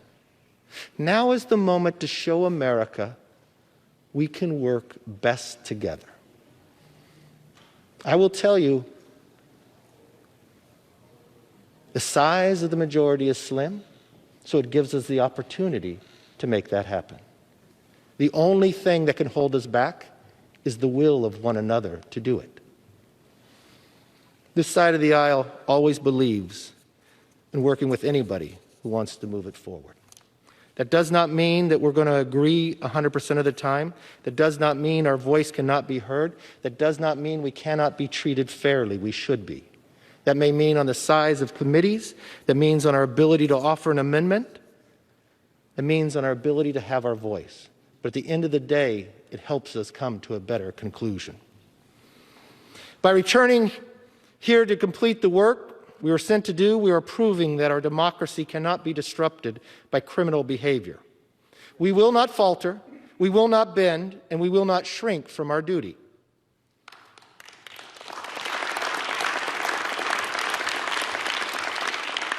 Let me be very clear. Mobs don't rule America. Laws rule America.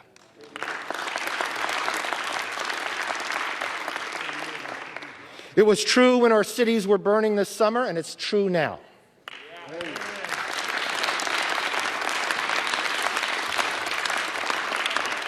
When Americans go to bed tonight, their lasting memory should not be a Congress overrun by rioters. It must be a resolute Congress conducting healthy debate. We may not disagree on a lot in America, but tonight we must show the world that we will respectfully but thoroughly carry out the most basic duties of democracy. We will continue with the task that we have been sent here to do.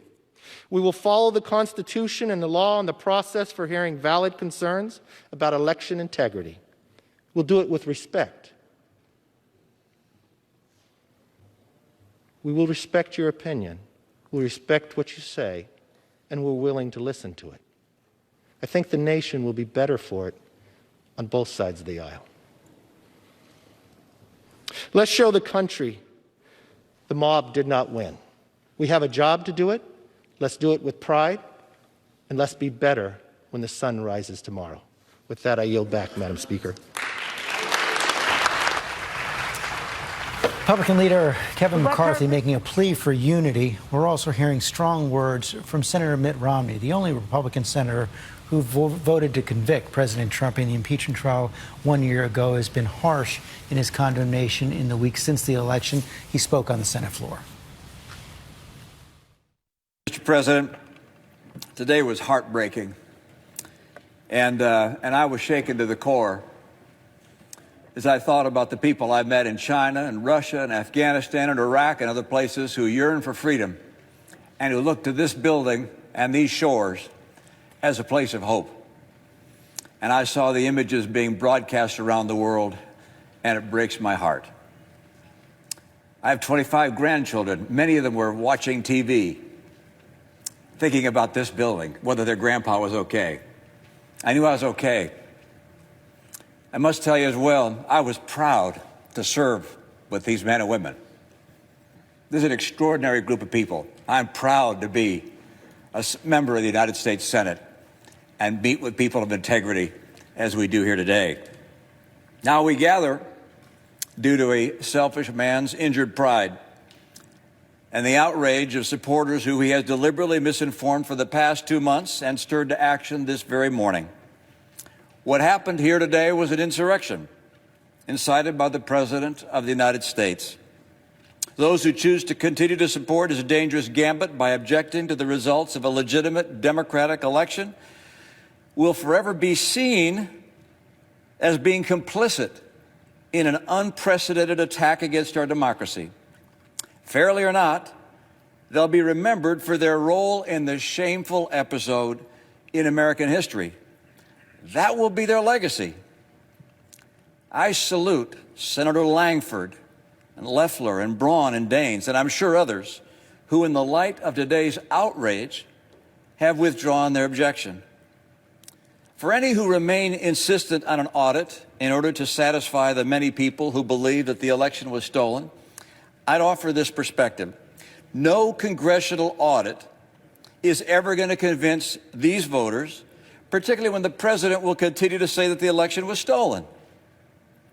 The best way we can show respect for the voters who are upset is by telling them the truth.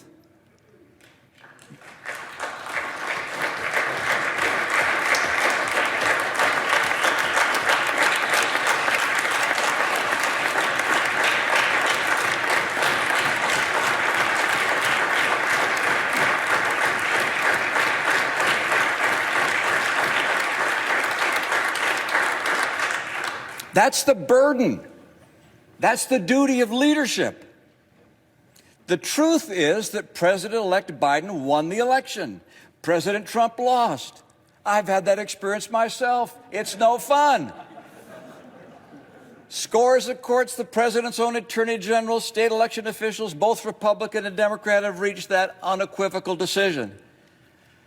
And in light of today's sad circumstances, I asked my colleague, do we weigh our own political fortunes more heavily than we weigh the strength of our republic, the strength of our democracy, and the cause of freedom? What's the weight of personal acclaim compared to the weight of conscience? Leader McConnell said that the vote today is the most important in his 36 years of public service. Think of that.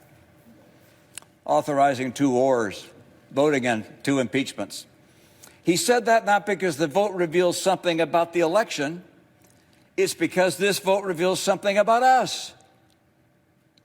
I urge my colleagues to move forward with completing the electoral count, to refrain from further objections, and to unanimously affirm the legitimacy of the presidential election. Thank you, Mr. President. Romney right there. Of course, he was the Republican candidate for president in 2012. Referred to that in the speech right there. Mary Bruce, want to bring you in right there. The strongest words yet we've heard from a Republican senator tonight talking about President Trump's a selfish man's injured pride, and said everyone who now supports these challenges to the electoral vote is complicit in an unprecedented attack on our democracy. And as he referenced, you are seeing more Republican senators, members of Congress, walk away from those objections. George, incredibly harsh words from Mitt Romney. I have to say, that's about as fired up as you're going to see Mitt Romney get. He also appears visibly shaken. And yes, accusing his Republican colleagues who insist on backing the president in this futile effort to try and overturn and object to the election results, accusing them of being complicit. We are, though, seeing a growing number of Republicans now coming out and reversing course, saying that they will no longer object to these results. Most notably, actually, Kelly Loeffler of Georgia, who just lost her re-election bid overnight in that state and who very publicly tied herself to President Trump. It may have been one of the things that cost her the seat. And even though she, standing near the president at his rally earlier this week, came out and said she was going to back him, she was going to object to these results, she now says that she can't in good conscience do that. It is a remarkable about face for her. And it is notable that Mitt Romney came out and spoke just now right after Senator Josh Hawley, who has been helping to lead this charge. And he is yet standing behind these objections. He tried to defend this move, arguing that Congress is the best place to hear these arguments, which isn't actually really true. The courts are the place that these kinds of allegations and concerns are supposed to be addressed. Of course, we have seen the Trump team fail repeatedly over and over again in state after state to have any kind of success in the courts because they haven't put forth any concrete evidence of fraud. But what strikes me most is that resounding applause that Mitt Romney got, that line where he said, instead of furthering essentially these conspiracy theories that the president is spreading, Romney saying the best way we can show respect to voters who are upset is by telling the truth. He said Joe Biden won the election and President Trump lost. Mary Bruce, thanks very much. Tom Yamas, so many Americans believe that the election was stolen because President Trump has told them. That's one of the things that Mitt Romney said in his speech right there, and said the president will continue to do that. But one of the striking things that we found today is that his main instrument to spread these lies, social media, is starting to be shut down on him. Right. Whether right or wrong, we believe in freedom of speech in this country, and we could debate this all night. But right now, social media platforms across the country are silencing the president. We know that Facebook has locked his account for 24 hours. We know Instagram has locked his account for 24 hours. Facebook, YouTube, and Twitter have taken down the video statement that we showed earlier. Explain the standard there. Explain why they're doing that. They're saying, and this is Facebook's exact words, we've assessed 2 policy violations against President Trump's page, which will result in a 24-hour feature block, meaning he will lose the ability to post on the platform during that time. Twitter, Facebook, and YouTube said essentially that there was danger behind the president's message, because in that message he said the election was stolen from him, and yet he was telling them to retreat from the Capitol. But by saying that the election was stolen from him, which was completely false, he was adding more fuel to the fire while this riot was ongoing in the U.S. Capitol. George, we can't forget that today a woman was shot and killed in the U.S. Capitol. Senator Mitt Romney, a Republican, just said that the president incited the violence. He is accusing the president of starting this riot, essentially. And I got to think back to when I first started covering President Trump and his campaign. He loved to say, I could go on Fifth Avenue and I could shoot someone and they would still vote for me. And the scary part about it, at that time, he had so much juice in the Republican Party, he might have been right. There were people that were going to vote for him no matter what. Yet tonight, someone has died in the U.S. Capitol. And we are seeing staffers from the First Lady resign. We are seeing staffers in the press secretary's office resign. We are seeing Republican senators who have stood with him for 4 years back away now, the same in the House. And I think this is a turning point. It's 14 days before he's done, but this is no doubt a turning point in his presidency. 14 days to go. Tom Yamas, thanks very much. Martha Raddatz, you and Mitt Romney share a home state, the state of Utah. Of course, he cut his political teeth in the state of Massachusetts, where you worked as a reporter for many years as well. This is the speech we saw tonight was completely in character for Mitt Romney, in some ways sharing traits he got from his father.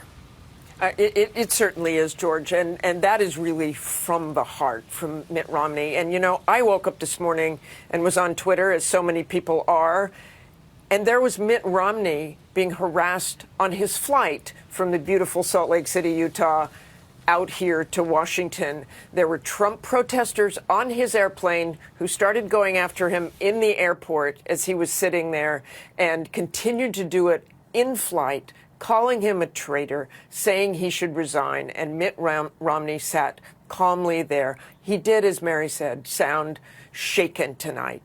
And I think he was shaken to the core, because I think this is something Mitt Romney has warned about. You listen to all these speeches about coming together and bridging this divide and how horrified people are what happened on Capitol Hill today. But you have to think, is this what it took to bridge that divide?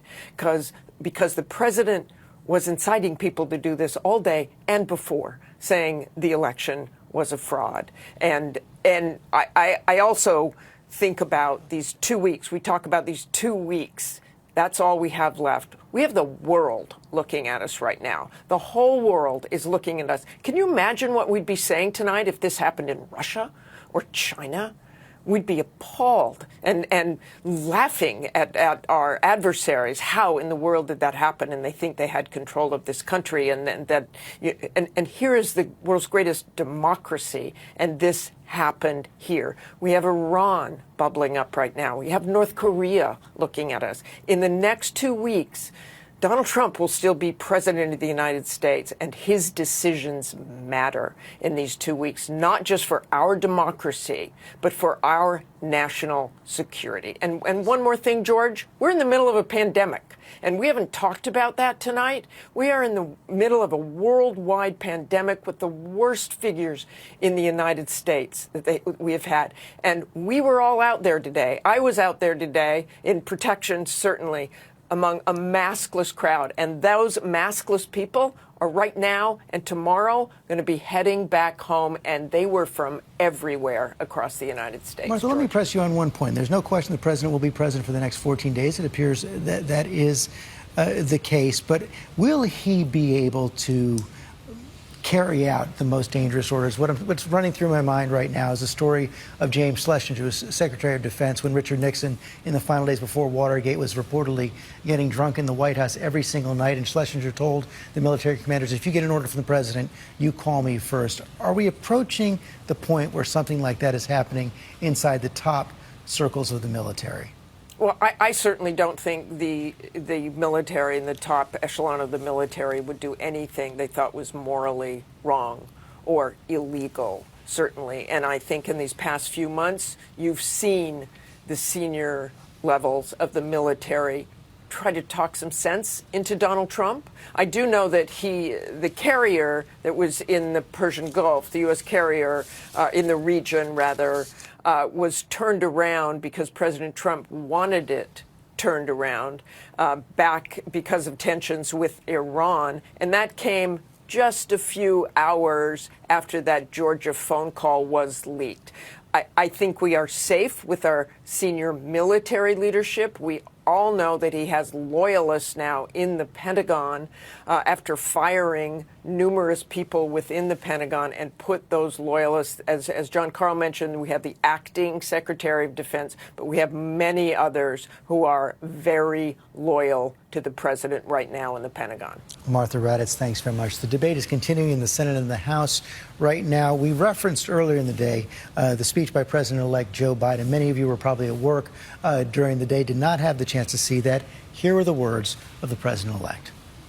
I initially was going to talk about the economy, but all of you have been watching what I've been watching. At this hour, our democracy is under an unprecedented assault, unlike anything we've seen in modern times.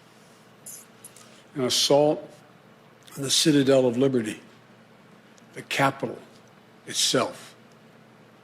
An assault on the people's representatives and the Capitol Hill police, sworn to protect them, and the public servants who work at the heart of our republic. An assault on the rule of law like few times we've ever seen it. An assault on the most sacred of American undertakings, the doing of the people's business. Let me be very clear. The scenes of chaos at the Capitol do not reflect a true America, do not represent who we are. What we're seeing are a small number of extremists dedicated to lawlessness. This is not dissent. It's disorder. It's chaos. It borders on sedition. And it must end now. I call on this mob to pull back and allow the work of democracy to go forward.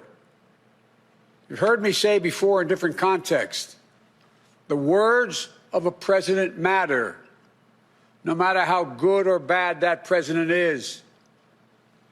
At their best, the words of a president can inspire. At their worst, they can incite.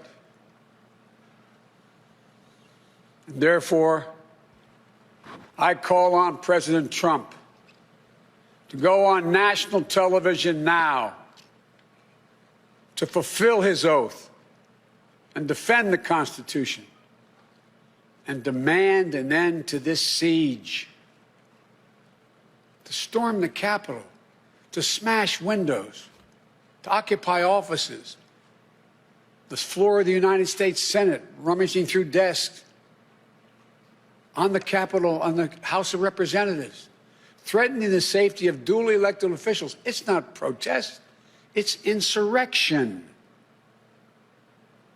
The world's watching.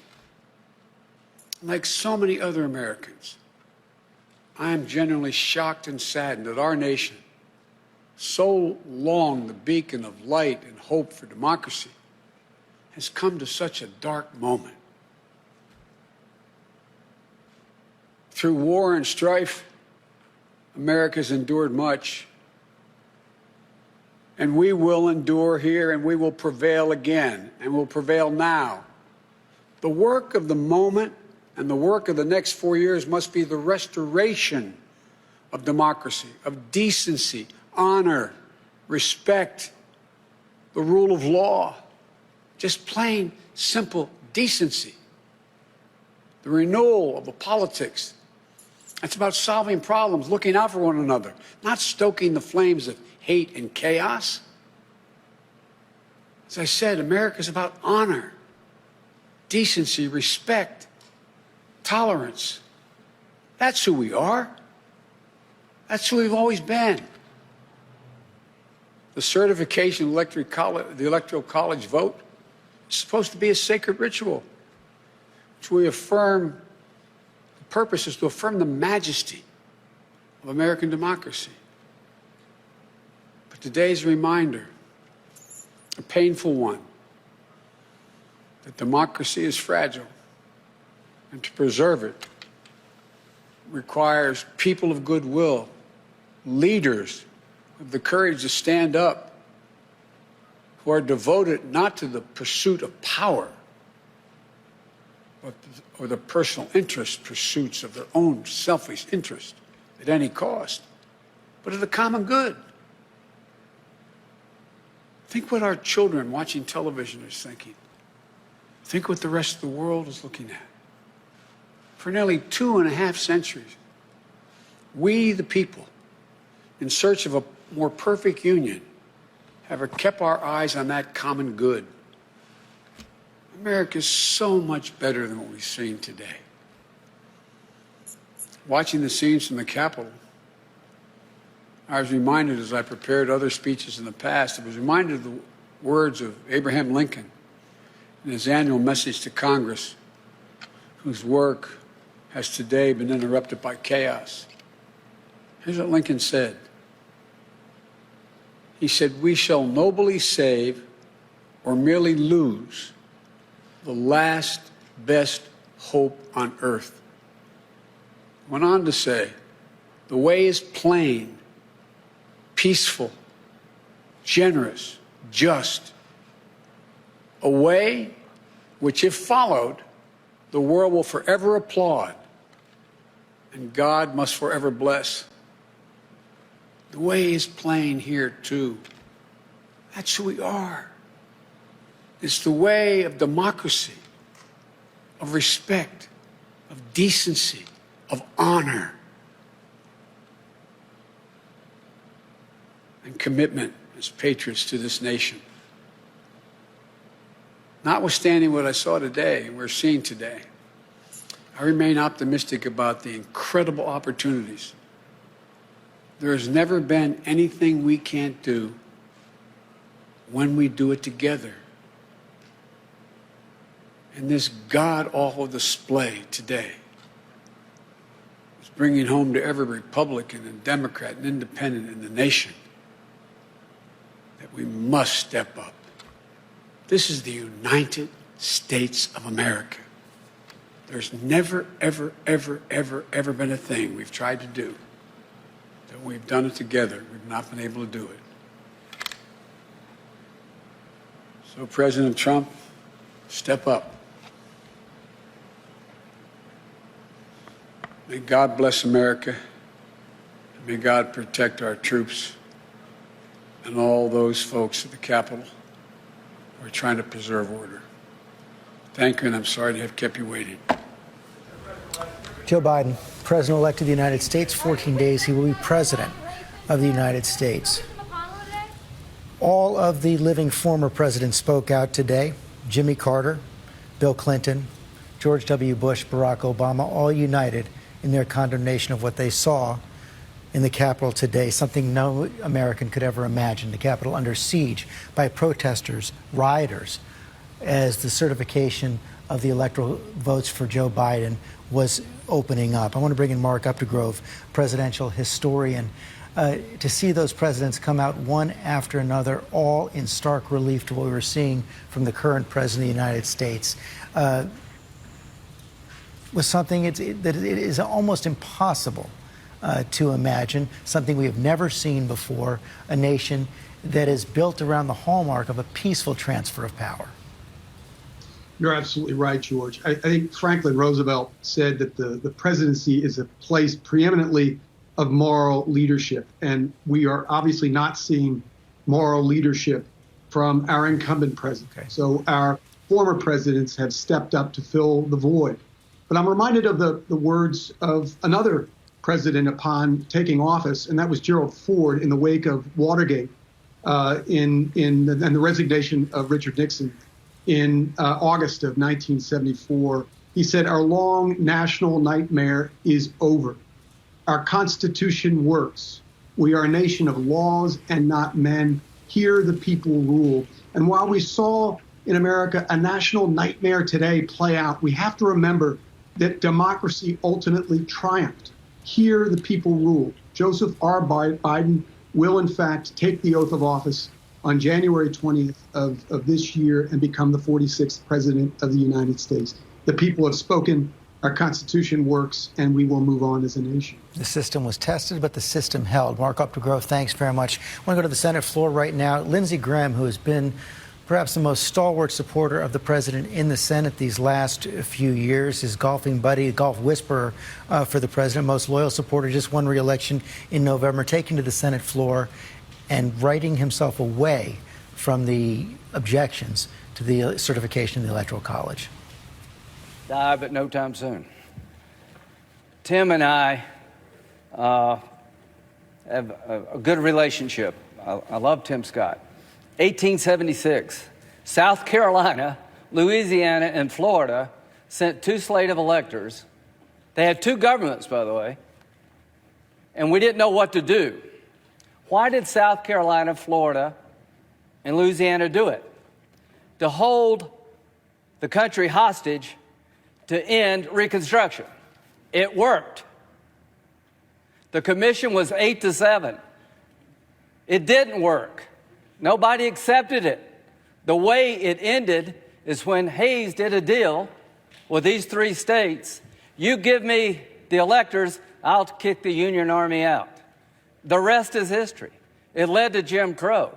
If you're looking for historical guidance, this is not the one to pick. If you're looking for a way to convince people there was no fraud, having a commission chosen by Nancy Pelosi, Mitch McConnell, and John Roberts is not going to get you to where you want to go. It ain't going to work. So it's not going to do any good. It's going to delay, and it gives credibility to a dark chapter of our history. That's why I'm not with you. But I will fight to my death for you. You're able to object. You're not doing anything wrong. Other people have objected. I just think it's a uniquely bad idea to delay this election. Trump and I, we've had a hell of a journey.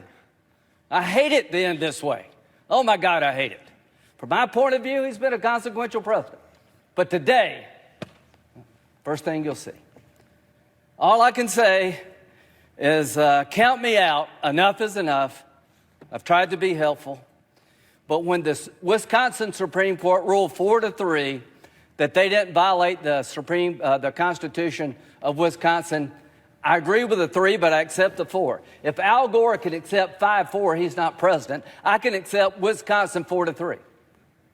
Pennsylvania, it went to the Second Circuit. So much for all the judges being in Trump's pocket. They said, no, you're wrong. I accept the Pennsylvania Second Circuit that Trump's lawsuit wasn't right. Georgia, they said the Secretary of State took the law in his own hands. He changed the election laws unlawfully. A federal judge said, no, I accept the federal judge even though I don't agree with it. Fraud. They said there's 66,000 people in Georgia under 18 voted. How many people believe that? I asked, give me 10. I hadn't had one. They said 8,000 felons in prison in Arizona voted. Give me 10. I hadn't gotten one. Does that say there's problems in every election? I don't buy this. Enough's enough. We got to end it. Vice President Pence, what they're asking you to do, you won't do because you can't. You talk about interesting times. I associate myself with Rand Paul. How many times will you hear that? The mob has done something nobody else could do to get me and Rand to agree. Rand is right. If you're a conservative, this is the most offensive concept in the world, that a single person could disenfranchise 155 million people. The President of the Senate shall, in the presence of the Senate and the House of Representatives, open all certificates, and the votes shall then be counted. The person having the greatest number of votes for president shall be president. Where in there does it say Mike can say, I don't like the results, I want to send them back to the states? I believe there was fraud. To the conservatives who believe in the Constitution, now's your chance to stand up and be counted. Originalism, count me in.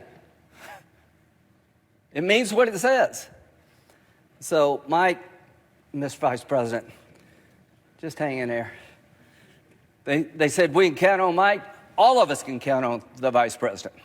You're going to do the right thing. You're going to do the constitutional thing. You got a son who flies F-35s. You got a son-in-law who flies F-18s. They're out there flying so that we can get it right here. There are people dying, to my good friend from Illinois, to make sure we have a chance to argue among ourselves. And when it's over, it is over. It is over. The final thing, Joe Biden. I've traveled the world with Joe. I hoped he lost. I prayed he would lose. He won.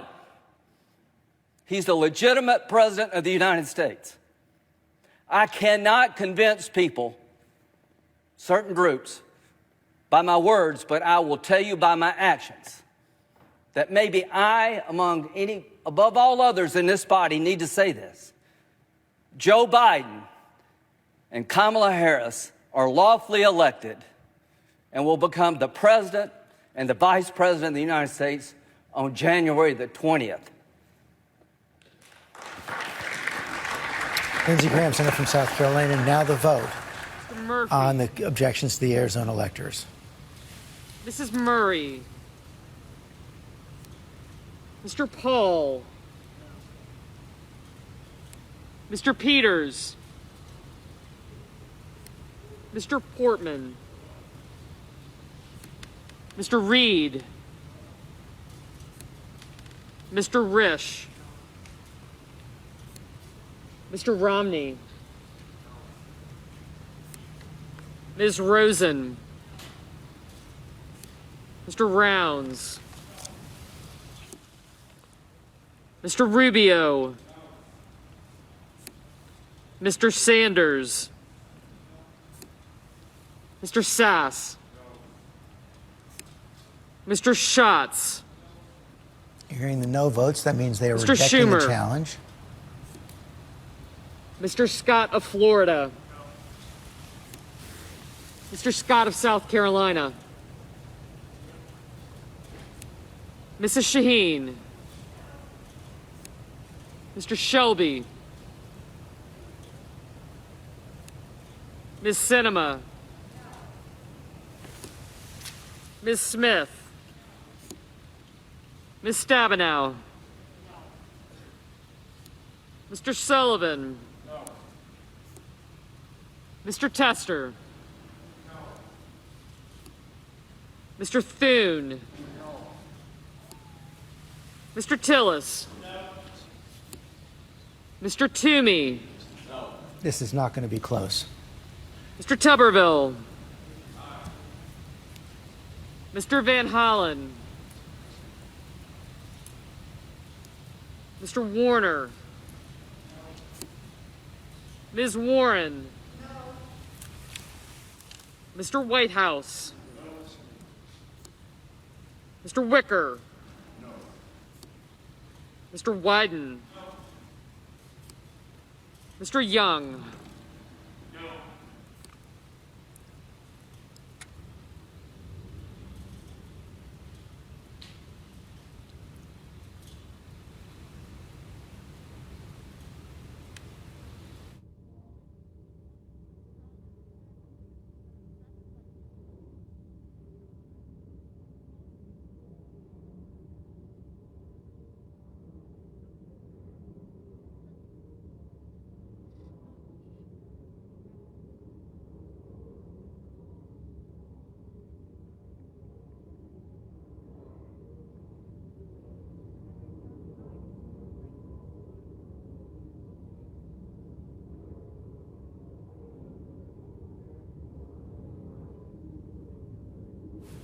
Making the tally now, one of the questions coming out of this will be, after what appears to be a resounding no vote on the Arizona challenges, will the objectors go through with the challenges to the state of Georgia, to the state of Pennsylvania, perhaps to other states?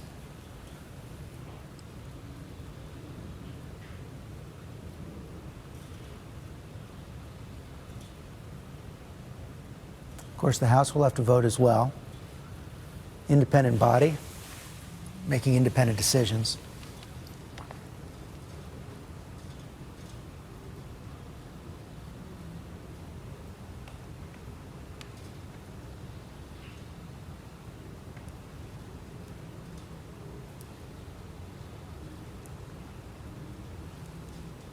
Mike Pence, Vice President, is President of the Senate, following direction and guidance from the Senate parliamentarians there.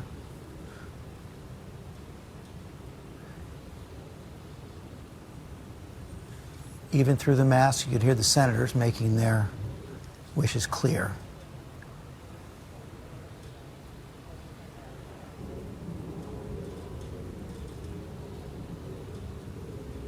Mary Bruce, is the sight we've gotten used to on the Senate floor, all those masks. It is still a remarkable sight, and a good reminder that, just having all of them gathered today still is a huge risk, of course. You see them all in their masks, attempting to maintain some kind of distance, but that's really near impossible when you're all huddled in the chamber like this. George, to your question about how long this is going to go on tonight, we did get a little bit of a hint from Senator Hawley earlier in the evening when he was voicing his objections, defending his decision to object to the results. But he said he was going to voice his objections now and not later, perhaps a sign that this may be a shorter process than what we had envisioned earlier in the day. But, George, I have to go back to those remarks that we heard from Senator Lindsey Graham. It is astounding to hear Senator Graham, who had become the president's fiercest defender, his closest ally on the Hill, effectively break up with President Trump there. You heard him say that he and Trump had a hell of a journey, that he hated it being this way, but saying, "Count me out, enough is enough." Lindsey Graham did one of the most astounding 180s I have seen in our political world throughout the Trump presidency, backing President Trump after being a fierce critic and skeptic of his. And then to hear Lindsey Graham come out and say, essentially the American people had to hear it from him, that President Trump lost and that Joe Biden was going to be the next president. And to underscore the shift, it was probably just 6 days ago that Lindsey Graham, before the president did, was calling the Secretary of State of Georgia, Raffensperger, to complain about the count in the state of Georgia as well. So this is something that he's come to in the final hours of the Trump presidency right here. So, Mary, Josh Hawley, you were also saying, of course, he was the first person to come out and say he would file objections. The fact that he appears to be backtracking at least a bit significant. It is significant. Now, he's not backtracking from his desire to object to these results. And he did launch a fierce defense of why he believes this is necessary, saying that this is the appropriate, he felt, venue for these concerns to be voiced, that that Americans who believe in these false theories that the election was somehow rigged do have, a need to be heard. And he feels that this process is the best way for that debate to play out. But the fact that he was saying that he's not going to try and drag out this process is significant and is a sign of the kind of pressure that Republicans in Congress are under right now. And of course, it comes as we have seen a growing number of his colleagues who had joined him in objecting to these results have now changed course over just the last hour or so after what we saw today, after the storming of the Capitol, recognizing the consequences of this fight and saying that they simply were going to recognize reality instead, that Joe Biden is going to be the next president and that they weren't going to drag out this process. In fact, we don't know what's holding up the final announcement here of the votes, but we're told there were only 6 ayes in favor of this objection. Of course, Mary, I may not have the numbers exactly right, but that appears to be less than half of the original number of senators who said they would object. Yeah, you had 13 Republican senators who said they were going to object, and that seems to track with what we've seen over the last hour or so. Is about a handful of Republican senators have come out and said they're going to be dropping their objections here. But just a remarkable shift, a remarkable change in events, and I cannot say enough and stress enough that it is just astounding that this is what it took. That it took this storming of the Capitol, that it took this insurrection, as you have heard Mitt Romney and Mitch McConnell call it, for Republicans to come out and recognize reality. The nays are 93. The objection is not sustained. The Secretary will notify the House of the action of the Senate, informing that body that the Senate is now ready to proceed to joint session with further counting of the electoral vote for President and Vice President. Majority Leader. Mr. President. So, colleagues, here's where we are. We have a few more speakers now as we wait for the House to finish their debate and vote. We expect the House to finish voting on Arizona between 11:30 and midnight. I ask unanimous consent the Senate be in a period of morning business with the following senators permitted to speak therein for up to 5 minutes each. Senator So it's going to be a long Senator night. Rubio, Even if this is the only objection, you just heard from Senator Mitch McConnell right there, the House will not finish their vote on these Arizona objections, challenges until close to midnight. But John Karl, we just saw a resounding vote there in the Senate, 93-6, bringing down these objections. Defections among Republicans in the Senate from President Trump now also being met by defections inside the White House. Absolutely. And what the sense I am getting, George, watching this, listening particularly to the words of Lindsey Graham, but also conversations with close advisors and allies of the president tonight, I think what we're watching tonight is the end of the Trump era. All the talk that Trump would leave the White House and mount a comeback and become the kingmaker of the Republican Party from his perch in Mar-a-Lago seems to be a fantasy. You see some of the most stalwart defenders of the president publicly and even more privately horrified with what happened today, and more importantly, how the president contributed to what happened today and the way he dealt with it as the course of events unfolded. There was also a very interesting moment, and I believe we have the tape from earlier in this debate. Kelly Loeffler, who lost her Senate race in Georgia yesterday, when the president came to the rally on Monday, announced that she would be objecting to the electoral votes for Biden in these contested states. And then today she reversed, and she came to the floor of the Senate and she gave a speech explaining why she was reversing her decision and she would be dropping her objections. When her speech was over, George, there was applause. And look right there. The Vice President, Mike Pence, was among those applauding Kelly Loeffler, saying that she would no longer be objecting to the electoral votes. I think that was another key moment. After her defeat, as you said yesterday, no question about that. There has been a lot of talk about President Trump continuing with his political activities. He's raised an awful lot of money on it in the days since the election. Clearly, John, I think you're absolutely right. This is the response of the political class tonight to what they saw from the president. Will his base out in the country have the same reaction, I guess, is the big question.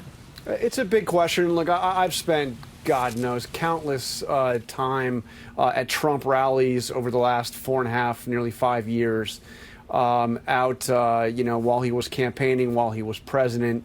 I've spent a lot of time with Trump supporters. I don't think that the people that were here in Washington today and stormed that Capitol building represented the majority of the kind of rank and file people that supported Donald Trump, or even a high percentage of the 74 million people who voted for him in this campaign. We'll see. We'll see where this goes. But my sense is that the political class was clearly revolted by what they saw today. But I imagine that there was a healthy contingent of people who've gone around wearing Make America Great Again hats for the last 5 years, who were also horrified by what they saw unfold today. And I don't think that Donald Trump is leaving the White House in a way that connotes strength, the leader of a movement. It seems more like somebody who lost, somebody that was unwilling to accept that loss, and somebody who compounded that loss in his final days in office. John Karl, thanks. Chris Christie, do you agree with John? Is this the end of the Trump era? I think it very well may be. I think John's caution about watching how some folks in the base of the Trump voter react is something that we'll all be watching over a period of time. But I do think that the president's, let's remember, George, the president's conduct today is what caused these issues, right? The president continuing over the last 8 weeks, starting at 2:30 in the morning on election morning, complaining about fraud and having the election stolen from him.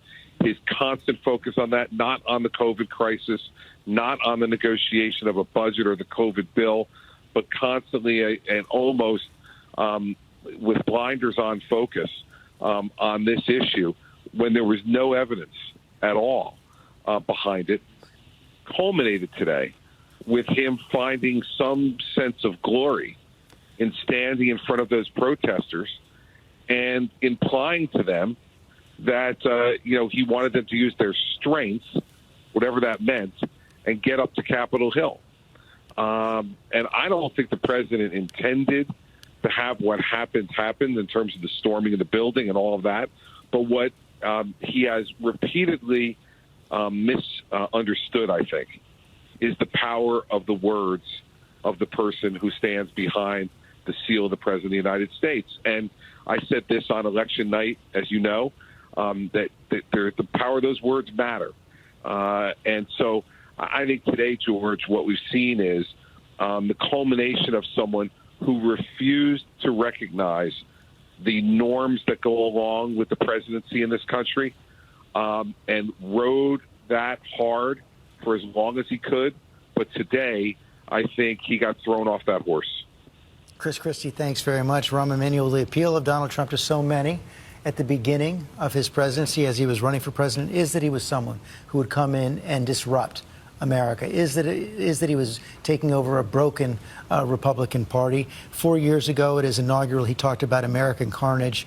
And now, tonight, on January 6, 2021, is what we saw in the Capitol. Hey, George, I do think, though, it's like from that speech 4 years ago talking about America's carnage, it's been like a slow motion train accident that you watch come to this moment. And you could almost project forward what was going to happen. And he has always incited a level of violence and a level of, as you saw what he did in Michigan when he talked about taking over the state capitol. And the problem is, for so long, a lot of people said, either turned a blind eye, said that was Donald Trump. Oh, I wish he wouldn't tweet. And the fact is, it was a permission slip to keep going. And that every level, every norm, every line in the sand that was then crossed over became a new accepted thing. And the fact is, that's why I'm proud about what's happening right now. I think it's the first step towards of health, of restoration, of revitalization of our democracy. But a person that incites violence has to be held accountable. And I'm not one for giving advice to the Republican Party. If they don't stand up and condemn this in clarity of the language, they're going to own it for years to come. He's going to go off and do whatever he does and continue to do what he's doing. But the Republican Party, if they want to be part of this process, they have an obligation to their own interest. Look, I'm not in the business of giving them political advice. I'm in the business of beating them on election day and then just going to figure out afterwards how we work together. But if they don't, this is Donald Trump's party. Their silence is a permission slip. They need to do it for their own political health, and it then would occur to our benefit as a country to have a viable party that believes in the system. And just words today is not going to be enough. The voting of the electoral process won't be enough. They have to send a message that what will happen here is more than just offsides. It is criminal when the President of the United States is inciting people to march to the Capitol to take it over and walk around. Remember, I walked the halls of Congress as a congressman. That is hollow ground. It was trampled on today. We have an obligation to bring it back to health for ourselves and our children. Rahm Emanuel, thanks. David Muir, I wonder if the Washington Post headline, I hope we have it right now, is perhaps the epitaph for the Trump era: Trump mob storms Capitol. Yeah, it's really remarkable, George. I know, we take great pains. I know you do in the morning, I do in the evening, in choosing our words very carefully. In trying to show respect to this entire country. It's a polarized time. There are people on all sides. There are a great many Republicans and Democrats out there who were extraordinarily saddened by what they saw in Washington today. And there was an immediate debate in social media about why you cannot call what we saw today in the Capitol a protest or a group of protesters up at the Capitol. You're not allowed to show up at the Capitol and head up the steps on the east side of the Capitol and just enter the building, break through the glass, the doors, go past the metal detectors. We all know what it takes to go. You have to be invited. You have to have a pass. You go through security, as we would expect in our nation's capital. And to look at that headline in the Washington Post, as you point out, George, Trump mob storms Capitol. President incites crowd to acts of insurrection and violence. And, we've said this a number of times throughout the day, but it's important as we report out the day and how this unfolded, that this began with a rally not far from the White House, the president attending the rally saying we have to show strength.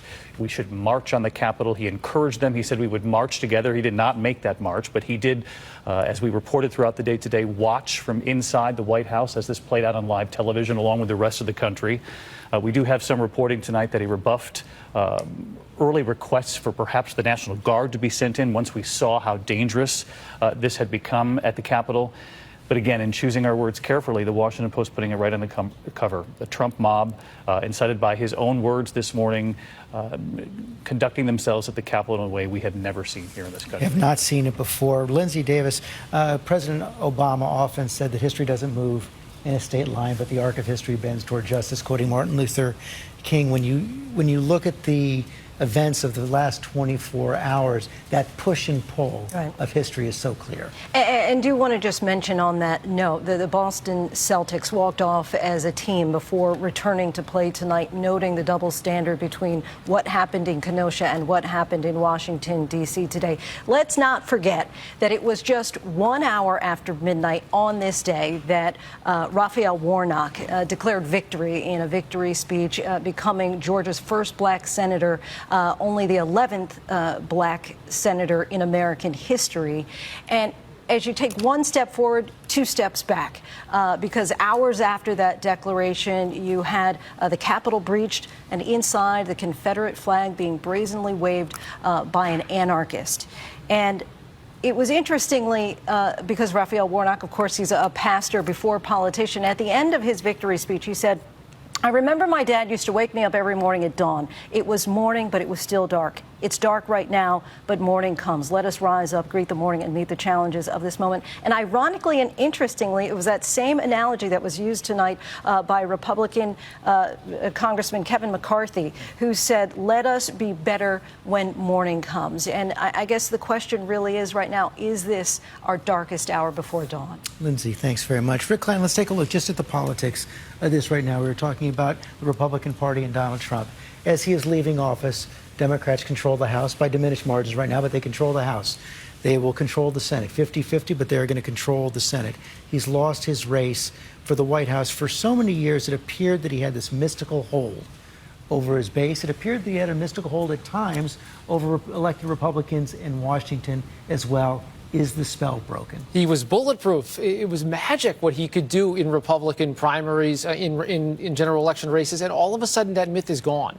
And it happened pretty quickly, because I think even in the wake of his presidential election loss, you had his fictions about having won, but you also had a sense that, wait a second, we ran on that message in these House races, we picked up some seats, but to lose those Senate races, both of them, in the state of Georgia, to have lost in Arizona, and to watch those two previously red states now have such blue tints to them, that is a major wake-up call to this Republican Party. And that's part of the context for all of this deathbed political conversion we're seeing among Republicans jumping ship on Donald Trump today. They recognize he isn't quite the force that they thought he was. And that's not to take away from his movement, because those people that showed up at the Capitol today, they are still a force, 70 million plus people having voted for him 2 months ago. But he is not this magical, mystical political force that it once looked like he was. Clearly inciting violence against the Capitol is a step beyond anything we've seen before, but it's not that much of a difference from the kinds of things we've seen from the president over the last 4 years. You use the term deathbed conversion. Is it too late? Well, I think for a lot of folks who have spent a lot of time in this party trying to cozy up, we talked about Lindsey Graham a moment ago. He is someone, Mary Bruce said it was a 180. It's been a 360, I guess, a 180 and then another 180. And I think for a lot of the folks, there'll be a real accounting about where they were right after Charlottesville. Where were they when children were being separated from their families? Where were they during impeachment after the Ukraine phone call? Only Mitt Romney, the only Republican to vote for conviction there. There were many points along the way, and they will justify for lots of reasons up to this past week why they were for objecting to the certifications before coming around. They're going to have to account for all of that. But I think the political context now of Trump being tagged as a loser is that ultimate thing that is driving them away. There's nothing really different about this moment. I think you're right. Donald Trump shows who he is and who he's been all along. But it's the timing right now that I think is freeing people up. And they're hoping, frankly, that they can get themselves politically cleansed of this era. Rick Klein, thanks very much. Let me bring in Tara Moran on this. Chuck Schumer early in the night called this one of those days of infamy, like December 7th, 1941, when America was attacked. We all remember 9/11 as well. He says this is going to go down as one of those days as well. Contrast that with what Jonathan Greenblatt was telling me earlier today about how those Proud Boys and others who marched in the Capitol today, rioted in the Capitol today, will see today as a great victory. Either way, a turning point in the United States history. You know, I think that is exactly where we are. We are done with this. It's not over. There's a sense naturally after the exhaustion and the shock and the sorrow of the day to take a deep breath and start writing the political obituaries of Trump and Trumpism. I think that's premature because the Proud Boys understand how these things go. President Trump has demonstrated his authoritarian instincts from the very beginning. Send the military after those protesters, flagrantly illegal executive order banning Muslims from certain countries from coming into the country, all the kinds of things he's done, the norm busting again and again, which he has wanted to do. It's his instinct, and tens of millions of voters have gotten a taste of it, and it seems they like it. Now, does it go on with Trump? It certainly looks like A, as Rick just said, he's a loser. B, this disgusting display at the Capitol would finish any politician. But, there have been politicians in other countries who tried to putsch, failed, and came back to power. So it may be premature, but that taste of authoritarianism, that is much harder to eradicate than any one politician once it infects the body politic. And there's a quickie poll out tonight, I'm not sure how good it is, YouGov, that finds that 45% of Republicans support the storming of the Capitol. Sounds high to me, but it is the kind of thing to worry about. This is as 9/11 was, as 1941 was, as the Proud Boys hope. This is maybe the beginning of something. It could go two ways. Everyone associated could be covered with shame and disgrace for all of our history, and it's over. Or we've got martyrs, we've got bloodshed, we have the beginning of a real, lasting authoritarian movement. That is an important caution right there. Byron Pitts, you've just joined us. I haven't spoken to you all day. Your thoughts on this day of infamy? Well, I got to say, George, in watching the coverage and coming into the office today, because I was out of town, I have to say I was heartbroken, right? That this is not the America that most Americans love. And I thought about today, all of us in our lives, certainly as journalists, we have moments that we will always remember where we were. I think about 9/11. I'll always remember where I was. The election of Barack Obama, our first black president. We'll all remember where we were. And then I think about today. And today I thought, in watching our coverage and watching the images from D.C., today we saw chaos, we saw cowardice, and we also saw courage from the men and women in law enforcement who responded, to the men and women in Congress. Like tonight, I heard some of the most eloquent speeches, the most composed remarks from our national leaders that I've heard perhaps in my professional lifetime. That they were sober, they were serious, they were even poetic in ways. And just lastly, I was thinking about the words of the late Congressman Elijah Cummings from my hometown of Baltimore. He said in 2019, "We are better than this. Our country, we are so much better than this. When we are dancing with the angels," he said, "the question will be asked, what did we do to keep our democracy?" And I think it's clear that our democracy was threatened today. And some people rose, some people fell. I was listening to Terry and others talk about the future of Donald Trump's legacy. I would think most reasonable people would say it's probably over. Who knows? But I think our history shows that whenever men like him, who display some of the behavior he's displayed these past 4 years, that it never ends well. That history never remembers them well. That certainly the movement, whatever this is, the Trumpism impact on America, sure, that will likely go on. But our history shows us that men who have behaved in this way in our nation's history, they're not remembered well. They're forgotten. We'll see. But I think about Congressman Cummings tonight. We are better than this. Byron Pitts, thanks very much. Mark Updegrove, we've had several one-term presidents. I'm sorry, I thought we still had Mark Updegrove with us. Let me go to John Karl. I was going to make the point about one-term presidents. We see generally not remembered very well. In history, Jimmy Carter redeemed his one-term presidency in so many ways by how he handled his post-presidency. As you were saying earlier in the night, it certainly seems unlikely that President Trump, at least today, is going to be able to carry out his ambition, if indeed he had it, to run again in 2024. And I wonder, so much of his strength came from always acting like a winner, and will he be able to continue that in the face of this loss? He was the ultimate winner. That was his brand. It was his brand even when he was going through his bankruptcies in New York. He projected the image of a winner, of the guy, the really rich guy who always won, who always made the big deals. When he went into television, reality TV, he boasted about his ratings being the top. Even when they weren't, it was what he said and it was the image he projected. And that becomes a lot harder here. I think that's one of the reasons why he has been simply unable to accept the fact that he lost, or to admit that he lost, for fear that if he did, and if the people who had followed him so fervently and filled up all those arenas over the years coming to his rallies, that if they saw him as a loser, that they would no longer be there. That I believe was the way Trump saw it, and he actually expressed it that way, about you always need to be winning. If you're not winning, people will not follow you. And then George, he followed that loss with a string of other losses after November 3rd. Obviously, there were the efforts to get state legislatures to send alternative batches of electors. Those efforts failed. The effort to muscle Republican officials like the Governor Kemp of Georgia, Governor Ducey of Arizona, those efforts failed. He also had the first time in his presidency a veto overridden on the defense bill, huge margins overridden.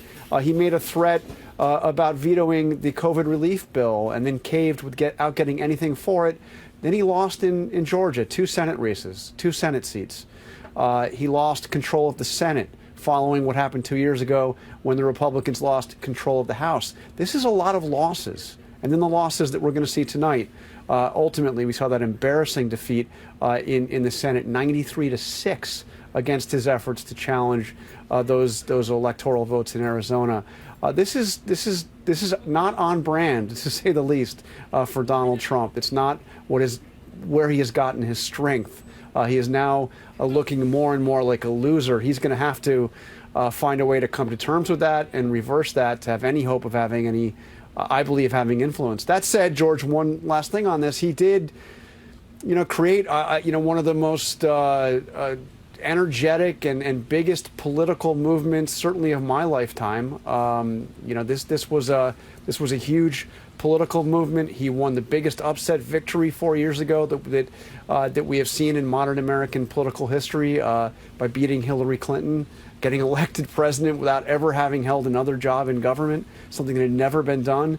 But it's hard to see how he comes back from what we have just seen unfold. And right now, as you were pointing out, he can't seem to accept the facts that are out there right now, accept the reality, which I guess is what has shaken many of those in his inner circle, those who are now having these conversations about the 25th Amendment.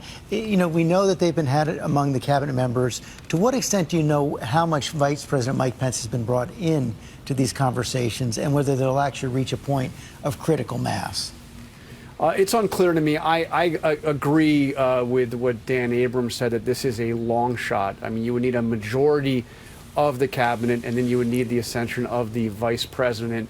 We saw Vice President Pence do something that he had never done before, which is create distance between himself and the president when he defied that demand that he act to overturn the electoral votes today, and when he gave that very strong speech condemning the violence, which Donald Trump himself had not done, but going that next step to actually voting to effectively declare the president mentally unfit and to remove him from office. It's hard for me to imagine he gets there. I do not get the sense that he has been a big part of these negotiations, these talks, these discussions. But boy, that would be a big one to imagine Mike Pence taking that step. That's a huge one. It is hard to imagine right now. I want to go back to Mary Bruce up covering Capitol Hill. So, Mary, we know that the House is going to vote later this evening on these Arizona objections. Are you picking up any more reporting on what the House and the Senate are going to do when they go back into joint session, which will be sometime around midnight? Yeah, that's the big question, is what comes next? How long will this process drag out? Because initially we expected objections to 3 states in total, in addition to Arizona, Georgia, and Pennsylvania. It's not clear if that's going to end up happening, though.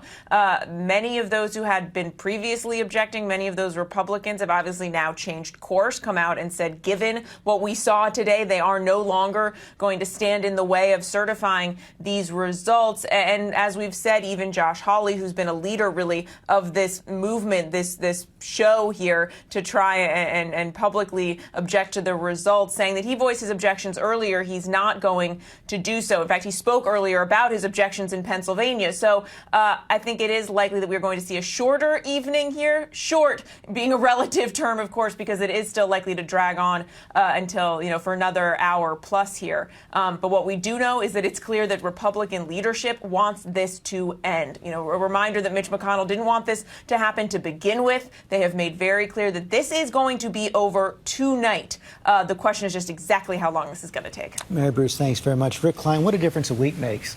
A week ago, you had ambitious Republican senators vying to be the person who is most strongly out there challenging the election results, to be seen as the heir to the Trump vote. A lot of backing away tonight. Yeah, it's incredible. Josh Hawley made that early play, was the first senator to say he'd be out there. Ted Cruz went and found about a dozen colleagues who would do the same, and then the pressure started to build. You had all these House members. It was a line in the sand that was going to matter for 2024.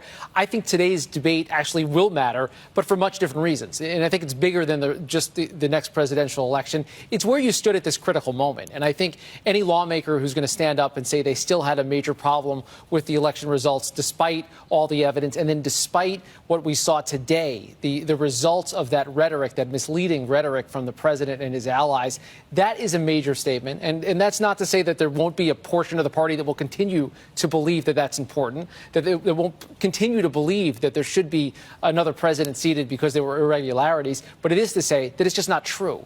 And those facts have come into view, and I think they were forced into view by what we saw today. Thank you. Sarah Fagan, it's going to force a lot of reckoning inside the Republican Party. Trump dominated it for most of the last 5 years, ran through that primary field back in 2016. You're going to have an absolute free-for-all in the days, months, and years after the inauguration of Joe Biden. It is a remarkable 24 hours when you think about it. I think actually I'd go back to Election Day, where you saw the president lose a very narrow election. I would argue he lost it because of the strong supporters of Mitt Romney, John McCain, and George W. Bush. Had he just coalesced the party, he would have won that election. We lost the election last night in Georgia that Republicans should not have lost. Already last evening, there was lots of chatter around how the president is really the person who shoulders the blame for that. And then, of course, the events of today, which were extraordinary and heartbreaking.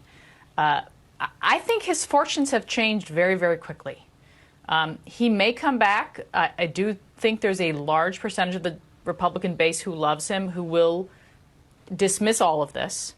But it's hard to see how anybody in leadership will follow him. I thought Lindsey Graham today, to Mary Bruce's point earlier, was one of the most remarkable statements of the day by Republicans, because he was so close. He defended him so staunchly. And that was a very clean and clear break. And so I do think the president is in a much weakened position. He's done this to himself. The Republican Party, I think, will be better off for it. We're going to see, as to your point earlier, we will see many, many people put their hat in the ring, and it will be an even more interesting primary race in 2024 than it was in 2016. Sarah Fagan, thanks very much. We have seen this building, as you said, since Election Day. Chris Christie often points to the moment 2:30, where the president came out 2:30 a.m. the morning after the election and started to talk about fraud and the election being stolen, all building to this siege of the Capitol today. Deborah Roberts has that story. We have breaking news results from the state of Pennsylvania. Those results are in right now, and based on what we are seeing there, we can say that Joseph Robinette Biden Jr. is on track to win the state of Pennsylvania, become the 46th president of the United States.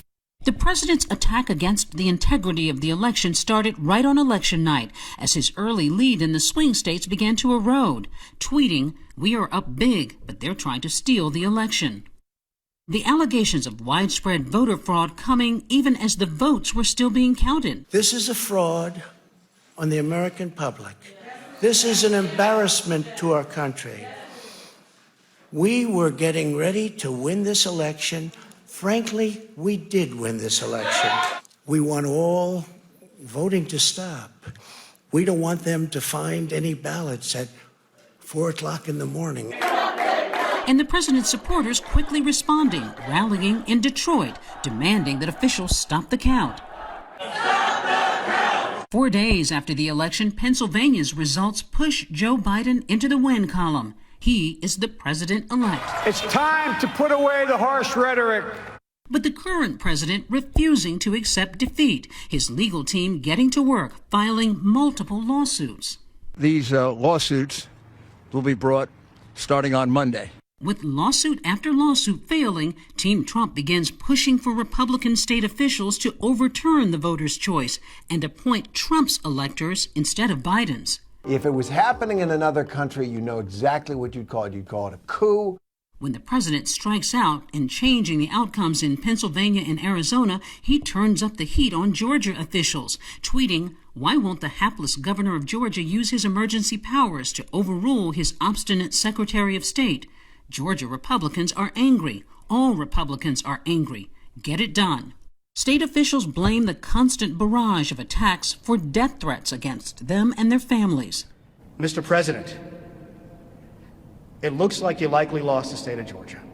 Stop inspiring people to commit potential acts of violence. But you can't ever accept when they steal and rig and rob. Can't accept. Biden will never be our president, ever. Nah. Never. We're not settling for a loss here. Too much cheating. Georgia, Arizona, Wisconsin, Michigan, Pennsylvania all certify their votes declaring Joe Biden the winner. There's no way this could have happened other than the obvious cheating or a rigged election. There's no way it could have happened. And when the U.S. Supreme Court declines to listen to his appeals, President Trump takes to Twitter. "We have just begun to fight," he writes, calling the ruling a disgraceful miscarriage of justice. Big protest in D.C. on January 6th. "Be there. We'll be wild," he declared. Democrat officials in the key swing states illegally violated their own state laws in order to enable, encourage, and facilitate fraud on a scale never before seen in the history of our country. Stop the steal! Stop the steal! We're going to keep fighting until every illegal vote is thrown out. And just after the new year, a stunning move. The president phoning Georgia's Secretary of State. We won the election, and it's not fair to take it away from us like this. Urging him to find enough votes to make him the victor. Look, all I want to do is this. I just want to find 11,780 votes. Just this week, in a final-ditch effort, President Trump calling his top lieutenant, Vice President Mike Pence, to somehow not certify the Electoral College votes. And I hope Mike Pence comes through for us, I have to tell you. He's a great guy. Of course, if he doesn't come through, I won't like him quite as much. And today, his supporters arrive at the Capitol in full force for that rally. Deborah Roberts there, thanks very much. Byron Pitts, as you were watching that, I thought of something that Mitch McConnell was speaking about on the Senate floor earlier today, where he talked about a democracy can't survive, echoing the words of Barack Obama in the past, if we don't have a shared commitment to the truth. One of the astonishing things of the last several months, you could say the last several years, is how not just the president, not just Democrats and Republicans could appear to live in two different worlds, but the entire country looking at what's happening every single day, coming to completely different conclusions about what's happening, not being able to agree on common facts. George, and we've seen it before, right? And I think back to the 1960s, another tumultuous time in our nation's history, that people saw the same images and thought the same thing. And I was thinking about that time in our nation's history. perhaps an unfair comparison, but I think about a George Wallace, who was powerful and feared and respected until he wasn't. A Joe McCarthy, Senator McCarthy, was feared, respected, and powerful until he wasn't. You know, I just got a text from a Trump supporter who I've been following the last 4 years, and who I check in with, who's a respected evangelical pastor in the South. And he told me, he says, Byron, I voted for Trump, the disruptor, but tonight I'm tired of Trump, the destroyer. And so I think, you know, like, you never know, George, in these moments, like, what becomes a moment where people say they've had enough. You know, there's been lots of conversation about, for instance, the shooting of George Floyd, the death of George Floyd, excuse me, and how it reminded people of Emmett Till, and how there have been countless black men tortured and killed in our country, but something about Emmett Till changed it, right? As the death of George Floyd seemed to change something. And it seems to me that the potential exists that tonight change something, right? That people, because we heard it from our political leaders tonight, that Republicans and Democrats saw the same event today and they judged it the same. You had a Republican calling that behavior thuggish. You had a Democrat calling that behavior thuggish. So perhaps we have reached this moment where we now, many of us, see the same facts and come to the same conclusions. And George, last thing I'd like to say, I was thinking about and trying to settle my own spirit about the disruptive nature of today and looking at the calming waters of our history. And I think back to what Lindsay was saying earlier about the historic election we had in Georgia and what that says. And I thought about another son of the South, and that was Medgar Evers. In 1963, Medgar Evers said, "Freedom has never been free." 4 days later, he was assassinated. So the history of our nation is freedom has never been free, and it's often messy. It is always complicated. And I think we saw that today. And to your question, it seems to me that perhaps now, like other moments in our history, that Americans will wake up having seen the same images and finally, for the first time in 4 years, agree and say, that's not us. That is one of the open questions for the days ahead. One of the things we're learning from the House is that there may be limits to that as well. I want to go back to Mary Bruce for more on this. And Mary, we saw that overwhelming vote in the Senate, but as the votes are being taken in the House today on these Arizona objections, a good, 40% of the House Republicans maintaining that position. Yeah, George, you are still seeing healthy support for the president in the House. And you have to remember the numbers here were pretty stark. I mean, more than half of House Republicans, 140 by our count, had vowed to object to the election results. It looks like a good chunk of them are still left to vote, but it does appear that the president is still getting a lot of support from his loyal followers in the House. We have heard some of them speaking out, continuing to defend their objections to this. But again, nothing of this is going to change this process, of course. But it does appear a bit of a difference between what we've seen, of course, on the Senate side, where just 6 senators stood by the president and objected to these results. Mary Bruce, thanks very much. David Muir, all of us, as Byron was saying, will remember where we were this day. The open question, how deep an imprint will it make on the country? No question about that. And I think people are going to ask after this 24-hour period why it took some Republicans in the Senate to see what they saw today before changing their stance on an election that had been checked a number of times. For example, in Georgia, had gone to 60-some-odd cases, had been turned down by the Supreme Court and several other judges, including many Trump appointees. I also think that what is not known at this point is when the oxygen is sort of taken away from some of this and from President Trump in the coming weeks once Joe Biden is inaugurated.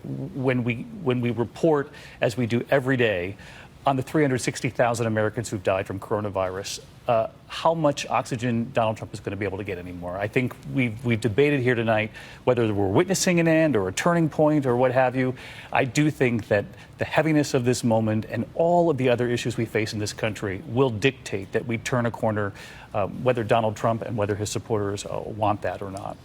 Lindsay Davis, we saw rioters on the west front of the Capitol today. The next time we're all going to be together will be on January 20th when Joe Biden takes the oath of office. on those same steps just 14 days from now. Right. A lot of people bringing up security concerns now for that day based on what happened here today. I'm reminded of the parable, The Emperor Has No Clothes. You know, that it took this moment for people to not allow pride or politics to keep them from speaking up. And really tonight, Gabriel Sterling, that top election official in Georgia, kind of looks like a prophet. It was on December 1st that he said someone's going to get hurt, someone's going to get shot, someone's going to get killed. Of course, at that time, he was blasting the Republicans, a Republican himself, for their silence and how they were responding to the election. Lindsay Davis, thank you. Thank you, David. Martha Raddatz, I think one of the images that I'm going to be thinking about all day was actually watching you out there in the street today, a hulking figure behind you and kind of a menacing stare as you were trying to report on what was happening, people yelling at you on the street, and you comparing what we were seeing on the streets of Washington, D.C. today at the U.S. Capitol to the kinds of scenes you've seen in Baghdad and Kabul. And that's absolutely right. And of course I thought about that today. But I also thought this evening about the fact that when I was in Baghdad or when I'm in Kabul, I was often with the U.S. military, and we felt protected by them. Tonight, it was Americans attacking verbally me, my crew, and others, and attacking the U.S. Capitol. And that what was so stunning about today, George. Those were Americans attacking our democracy, where the U.S. military is defending it. Something we thought we would never see. Martha Raddatz, thanks very much. It has been a day we will never forget. It's a day we thought we would never see here in America. The American Capitol, the U.S. Capitol, under siege by a group of American rioters, domestic terrorists. We leave you with these images of a day we will never forget. The day began with a demand from the president urging his vice president to reject the Electoral College vote. Mike Pence is going to have to come through for us. And if he doesn't, that will be a sad day for our country. We're going to walk down to the Capitol because you'll never take back our country with weakness. You have to show strength and you have to be strong. Just blocks away, Vice President Pence gavelled down the vote to certify the election, breaking with the president for the first time. Is my statement out? Yes, sir, it is. I do not believe the founders of our country intended to invest the vice president with unilateral authority to decide which electoral votes should be counted. Senate Majority Leader Mitch McConnell also breaking with the president, telling his sharply divided Republican colleagues that this election is over. The voters, the courts, and the states have all spoken. They've all spoken. If we overrule them, it would damage our republic forever. Our democracy would enter a death spiral.